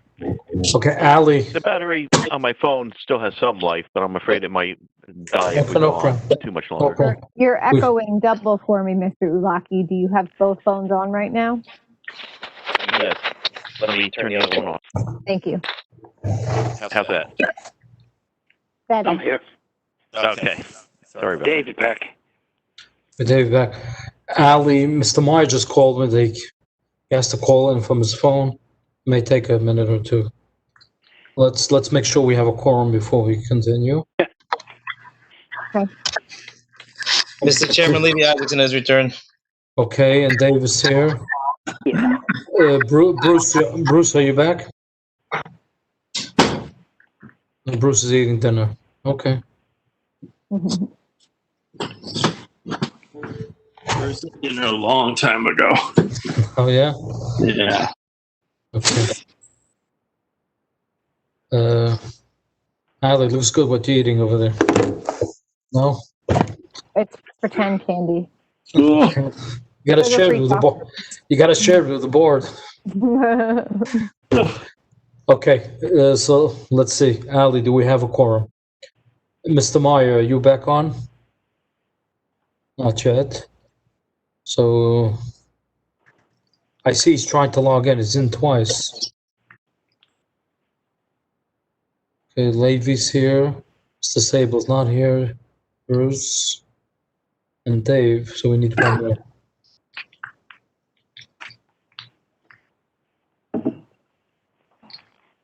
Is that a beer alley? I wish. Now it's a giant seltzer. Oh, okay. Who's that? Jakey, are you Jakey, on? do you hear me? Yes, I do. I hear you clearly. Thank you for coming back. Okay, Ali, let's confirm that we have a quorum. We have me, Jakey. Here you go. Mr. Garfield, Yes. Mr. Stern, Yes. Mr. Sable, No, he's not here. okay. Mr. Herzl, Yes. Mr. Isaacson, Yes. and Mr. Meyer. Still there, Jakey? Mr. Meyer, are you there? Here. Yes.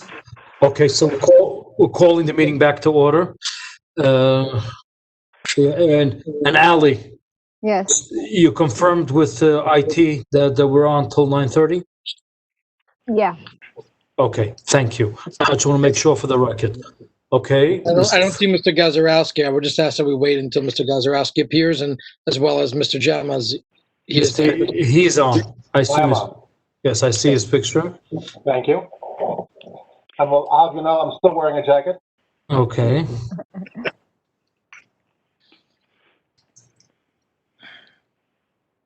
I know, we're not in the courthouse. I take the leisure of not wearing a jacket.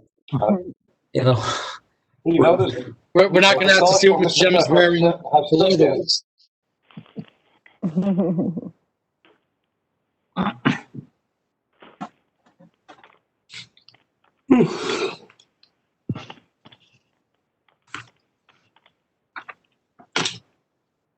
Did we lose Mr. Gazarovski? I don't see him. I hope he didn't think that that we turned off tonight. We're off. Mr. Gordon, could you call Mr. Gazarovski? He's not. Let me call him right now. Okay.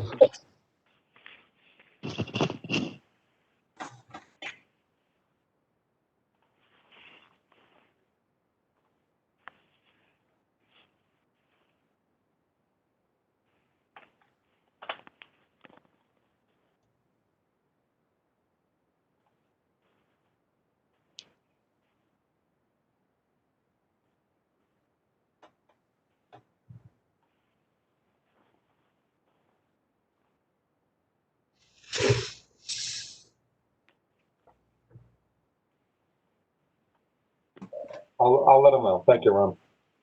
Thanks. Ron indicates he's having trouble getting back on, but he's doing what everybody else would do in that position. He's having his daughter help him. Unless he can call in on the phone.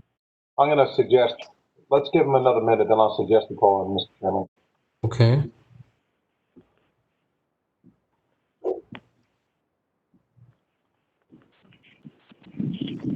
Hello? Yes, who's that? Timetable. Oh, you're back? Good. Yeah, I finished now. Okay, thank you. Thank you for coming back. We're just waiting for Mr. Gazarovski. He can log on back again. Mr. Chair, I'm going to step off and ask him to just call in. Okay. Thank you. You have the number to call him? Mr. Gordon? Yes, I do. Yeah. But Mr. Chairman, can we agree not to go past 9:30 today? I think that the IT is shutting down after 9:30. I don't think we could come past 9:30. It won't be broadcasting, live streaming. No extensions. Not past 9:30, I don't think so. We do have another meeting in 2 days to come up, so we can't get them. Mr. Chairman, if I could just ask, are the 5 or 6 members that are on all available for the Thursday meeting? Yes. That was Dave. Dave, yes. I am not. Yes, technically. And that's a problem, because we don't have, what do we have, 6 or 5? We have 6 right now. Unless, Ali, we could get someone to listen to the recording and have somebody else come on. Are the other 5 members available? I understand Levy indicated he was not available. I'm sorry, are you available? I should be available. I should be. I am. Are we talking about Thursday? Yes. I have Yakil, Ellie, Bruce, Dave, and we were hoping Haim possibly. Yeah, but Ali did not listen to the recording unless we send it to him. Right. He can't vote on it. Right. Unless we send it to him. Okay. So I'm sorry. Are there 5 available on Thursday or not?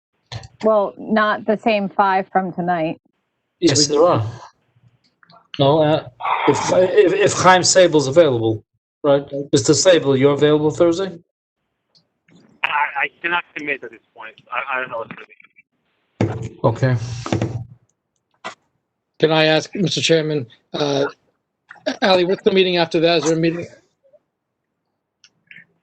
Yeah, Tuesday, the 18th is our next one, and we have two controversial ones with Liston and Gazarovski, I think, objecting. And on the 25th? Another controversial one and a regular one. Do they have a big word on Alley?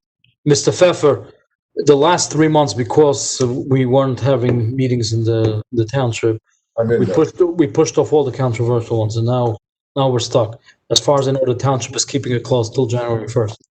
So it's a little tough, and we have to try to get through it. I see Mr. Gazarovski's back. Excuse me, Chairman. Yes, Terry. Chairman, I want to clarify something. I was speaking with the manager's office late today. It's not a given that the town will be closed until the end of the year. Okay. That's being revisited. I can't tell you if or when, but it's not necessarily the end of the year. Okay. I'm just repeating what I saw today in the email. But okay, I think we have a quorum right now. Mr. Gazarovski's back. Mr. Pfeffer, you had a few questions. Yeah, only because I think it's going to take the majority till 9:30 for Mr. Gemma to answer. Could we just clarify, because it doesn't sound like we're going to finish tonight, what meeting we're going to be put on for? I don't want to have to be at 9:28 and we're just have a conversation and then we get cut off. So if we could just have that conversation quick. I would still ask that we move to Thursday and either someone listen to it or hopefully maybe the 5 members or 6 members that are here are able to appear. Mr. Isaacson said he can't. He's a definite no. And then Mr. Sable said he's not sure yet. And I thought Jakey was not sure for Thursday either. I just want one screen. Like I said, I'm at Thursday's meeting anyway. I mean, so could we just, in the event we don't finish by 9:30, we carry it to Thursday's meeting and we'll go from there? Okay. So our Chairman, are we going to hear this before our other 3 applications that were already carried from last Tuesday? I don't think that sounds fair. I would ask that we first, as I don't think there's much left of this going to be left after this application. It might just be deliberation and some more public comment. Unless Mr. Gazarovski has also more comments to make. And regardless, it has to be open to the public again. Well, I only have one comment right now, and it's from the same guy before, and it doesn't say anything involved. So. Okay. So are we in agreement that we can carry it till Thursday's meeting? Well, we could carry it, but the way it seems right now, we're not going to have the same members unless we get Mr. Rennett. Mr. Stern. Try to get done. Okay, so we can try. Boy, you got 15 minutes. You want to put your questions on the record? I'm saying let's go forward. See if we can get this done. Let's do it. I didn't hear the question. But Let's talk about yeah, you asking me to proceed? Yes. Okay. So, Mr. Gem, again, I had asked if you can take us through, if you want, on page 4 of Terry's report, dated March 11th. Number 2, there's an A and a B, and then number 3 and 4 talks about some variances. If you can tell us on each of those variances, who's adversely impacted, and what is the detriment by granting these variances? Sure. And just, you made a statement when you began, and you indicated that I had suggested that strict application of the ordinance was a test for the variances. I just want to be clear. I don't think that's what I said. In fact, what I said is that in Lakewood, in your master plan, Lakewood on number 10 says that strictly enforcing the zoning standards are its requirements in its master plan. And the importance is to go to the heart of your question. Brian said that for these variances, they're not C1s or hardship variances, they're C2s. A C2 variance is the application for a C2 variance is that the purposes of the land use law are exempt by a deviation, and the benefits of the deviation substantially outweigh any detriments. There are two types of detriments. The first type of detriment is to the surrounding properties. The second type of detriment is the intent and purpose of the land use ordinances. Well, that second detriment is the heart of what the master plan says. So the ordinance, because of the master plan, so this is a, and I want to get it right, so I don't get it wrong. This is a land use strategy, number 10. And so part of this is there is a detriment to your ordinances, and that's part of the two-pronged test of the negative criteria for detriments. Going to 2.03 versus 2.02. Obviously, when you have a road, even vis-a-vis an easement onto somebody else's property that you don't need to put there, you can you've created more impervious coverage than you need. Brian properly pointed out this is a CAFR zone, and in CAFR you try to diminish, not increase, impervious coverage. So there is a detriment to the ordinance, certainly a detriment by creating more impervious coverage. And I just bring up, there was a question about somebody had sort of different aerials, and they asked questions. Isn't this a wet basin or a dry basin?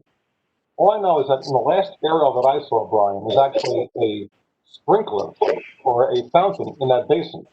They wouldn't put a fountain in a dry basin. I don't know why, but it would be a fountain. So you tell me that the more impervious coverage, the more runoff you have, it seems to have more runoff into a basin. That doesn't seem to make a lot of sense if you don't need it. For the second variance, to go to your point, Mr. Pepper, is it's adjacent, it's 5 feet off the property line from someone else's property. It's 5 feet in terms of the noise, the smell, wherever you, the lights that go back and forth onto someone else's property when cars turn around. Certainly, in addition to the issue of the substantial detriment to the ordinance, when you put your driveway and your parking within 5 feet of someone else's parking, even their parking lot, without a buffer, it has an impact. And for the variance relief, the benefits of that deviation don't substantially outweigh any detriments. I would say in that instance, the detriments substantially outweigh any benefits, particularly if, as you indicated, that this is only going to be used for a hotel and not for, it's a term of a wedding known and a term for wedding receptions. That's not just the definition in the ordinance. In the ordinance, a hotel is defined as a banquet facility. Any banquet, not just a wedding. It could be a bar mitzvah. It could be a lot of different things. It's a banquet. So to simply say, I'll take out one narrow section of the ordinance or potential use and make it a whole lot of other things seems to miss the point of what the ordinance says. It could be a banquet facility. And there was a question, Mr. Chairman, as I indicated before, actually, my company, we own and build hotels.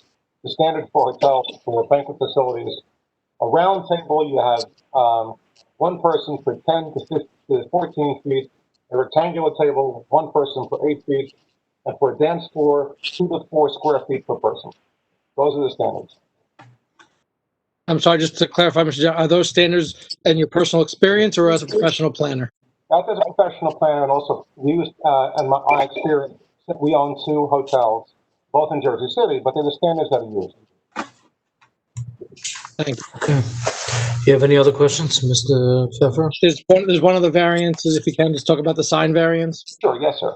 And in terms of the sign variance, again, you have the overall overarching issue of strict application. Again, in your ordinance, in your master plan, I don't see, normally you would say that sign variance is needed because you can site visibility. You can see it better. It's directional, signage. In fact, your definition of signs in your ordinance reflects a lot of different types of signs. Brian's point for the sign was this is a commercial standard for Marriott. Well, that's not quite how signs work from a franchisor perspective. You tell them what the signs are. They complain a lot. eventually they'll make a sign conforming. There's no benefit of deviating in this case. Okay, thank you. Mr. Pfeffer, you have any other questions? Yeah, I have a follow-up question just on variance 2B regarding the proposed parking lot access drive. Based upon the plans, the variance we're seeking, would you agree goes to another parking lot? The variance you're seeking, in other words, it wraps around. Correct. There's parking lot, our access drive on lot 2.06, you agree or the variance that we're seeking is a parking lot? I'm sorry. The first one, there's two sections. There's one, like, it's the property to the rear, and that one to the rear, there is parking clearly within the 20-foot setback. And even the other one, where you have the access onto 2.03, I think you mean that, Mr. Pepper? It's 2.02, 2.03. Is that what you're referring to? 2.03, the variance goes to the basin. The basin, right. And on that one, just so we're clear, while the easement and the driveway goes to the basement, there are, if you look at the plans, there actually is parking within 20 feet of that setback as well. Right. I just wanted to clarify, again, correct me if I'm wrong, your testimony was the detriments would be the fumes from gas, the noise from cars. I just wanted to clarify that on one variance, we're going to a basin, and the other variance, we're going to a parking lot. Well, that's correct, yes. Okay. Thank you.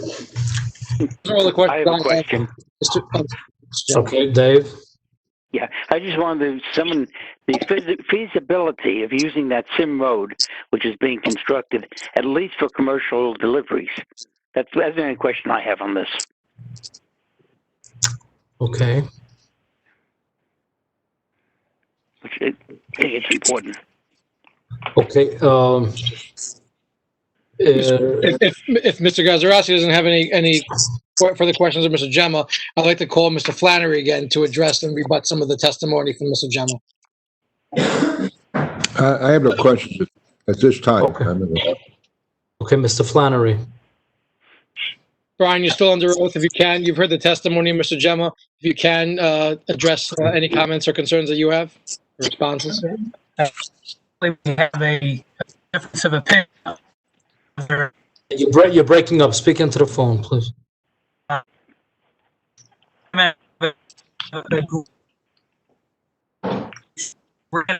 Could you hear him?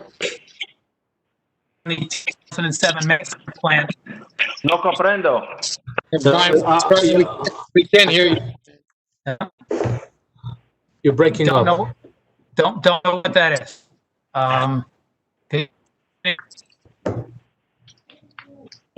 Ali, could you hear him? No, Brian, your email's crap right now. We're not getting you. Internet, sorry. Yes, call. Let me ask you, Mr. Chairman, it's 9:23. Obviously, we're not going to finish up Brian's testimony, more public and whatever, and any questions the board may have. Can we agree that we're going to carry this to Thursday's meeting? I have no problem carrying it to Thursday. Look, I understand that we have to figure out if there are 5 members available who've heard this and or have certified that they watched the. Right. Before we do that, Chairman, IT just asked me to clarify for the record, since it's a public record, IT has extended this meeting until 11 p.m. So it's not because of IT that we can't continue tonight. I understand. I don't think we have a quorum. We only have 5 members. I understand. It was so kind to stay another half an hour. We just blame going on to administration unnecessarily. I didn't mean to blame that with administration. No, I know you weren't. I was just clarifying. Okay, I think it's going to take at least another half hour. My only question is Thursday we have a heavy agenda. I think 3 applications, if I'm correct, and we have some opposition on it. Correct. Yeah, I don't mind putting it on the end of the agenda, see if we get to it. But I think we definitely have to get somebody to listen to the meeting tonight. And I think Ali also, the Jackson, if he's going to be the attorney on the next continuing meeting, he has to hear it. No, he can't. Mr. Jackson can hear. It's my understanding. He's not allowed to listen? No, that's why he's not here tonight, Mr. Ulach. If I could just request, Mr. Chairman, I believe we're fairly close to finishing. If we could carry this to Thursday, if Mr. Ullaki is available, place this first on the agenda. I don't think this will be more than another 30 to 45 minutes, an hour max. Brian just wants to finish up some testimony. If Mr. Gazarovski has any final questions, open to the public. There's only been one comment. One person made 2 comments from the public. I don't think it's going to be very long, and then deliberation. Yeah, realistically, we have, I think, 3 applications. I don't think we'll get to it. I don't mind putting it on the agenda, and if it gets carried from there. Mr. Chairman, also, can we ask the applicant to try to get ready for Thursday a layout for the sidewalk as we discussed in the beginning, instead of waiting for the memorialization of the resolution, if you can, in 2 days? And if Brian, is that feasible to have it? I can't hear you. You're on mute, Yeah, Brian. mute, Brian. I'm now on the phone. You don't hear me on the phone either? Now I hear you. I will try to get that done. You could get it done? Okay. I will try to get it done. Okay. Ali, the only thing I would ask you, if we do listen to it Thursday, try to send the link to whoever, any members who can listen to it, so we can finish it off. Good night. Okay, 1 second. So, can we make the official announcement that it will be continued on the 18th, if we have Thursday, if we have time and if we have a quorum, 5 members who can listen to this. May I ask a question? If we're moving it to Thursday, are we going to be at the tail end of that meeting or in the very beginning of the meeting? I would request that where the beginning is, we have as Mr. Ullaki has to appear as well. Okay. Yes, I would certainly request to be put at the beginning, especially if we're able to wrap it up in 30 minutes, 45 minutes. That would be my request as well. Okay, Ali. The only problem is that we pushed somebody off already for the other meetings. Unfortunately, the 3 that are scheduled from Thursday are the 3 that missed their meeting last Tuesday because of power outage. So we're ahead of this application. And they were ahead of this application, you're right. I feel they come first. Okay. I think it's only fair to the applicant that we put it on the end of the agenda. The other 3 were first. We'll have Mr. Jackson start, and if they could log in afterwards. So when will this matter proceed forward then? We'll do it on Thursday if we get to it. Yeah, but in terms of everybody, particularly Mr. Ullaki. Yes. Mr. Ullaki, is it possible? 9:30, and then. No, is it possible? Is it possible for you to log on towards the end of the meeting? What time would that be? Assuming, let's say, 8 o'clock. I mean, I would. I would ask Ali to be in touch with you if we're getting to it. She should call you to log on. Would you expect the other 3 hearings to be completed in a 2-hour time period? I don't know. We have opposition on those 2, and it's pretty difficult doing it, on Zoom. Things take longer. Yes. Why don't we just pick a date then when we know we're going to go forward and perhaps be first? Because the board calendar is already booked through August 25th. Okay, I understand that. The only other thing, Ali, I don't know, the board members are going to be happy if we do a second meeting next week. We can try to see if we have a quorum for that. Thursday, 20th is available streaming-wise. There's no committee meeting on the 20th, but we were hoping to use that for anything that doesn't get finished next Tuesday. So Right. Okay, so let's play it by ear. Let's see. Let's put it on for Thursday, and if we don't get to it, we'll try to. I can't promise. We'll try to make another meeting next week, a second meeting next week. Where's the attorney? Would you be available Thursday next week? Yes. Okay. And any board members, as we'll see as we progress. So I think right now we should move it to Thursday. Will there be a quorum? I don't know. I don't know if we have 5, let alone 5 who heard this meeting. We're gonna have that problem no matter which meeting we get to. If I can just ask, we make the announcement, we carry this application to Thursday, August 13. We will, between now and then, definitely by the afternoon, we'll know if we're gonna have 5 members who have heard this application already, or if there's been somebody who's been certified that they watched the link. So we may know prior to the meeting even starting if we're gonna be proceeding. I would just ask you to make the announcement.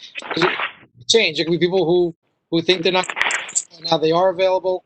And we'll see that if it's not going to be Thursday, then we'll have to pick another day.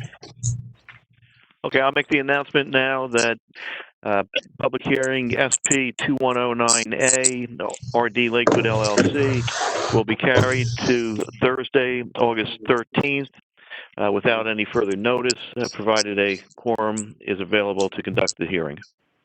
Okay, thank you. Ali, do we have any minutes? Yes. Minutes and bills. Okay, do we have a motion to approve the minutes? Thank you. So moved. Moved. Second. All in favor? Aye. Aye. Do we have a motion to approve the bills? Move. Moved. Second. All in favor? Aye. Aye. Okay. Good night, everybody. Good night. Good night, Thank you. everybody. everybody. Good night. Thank you.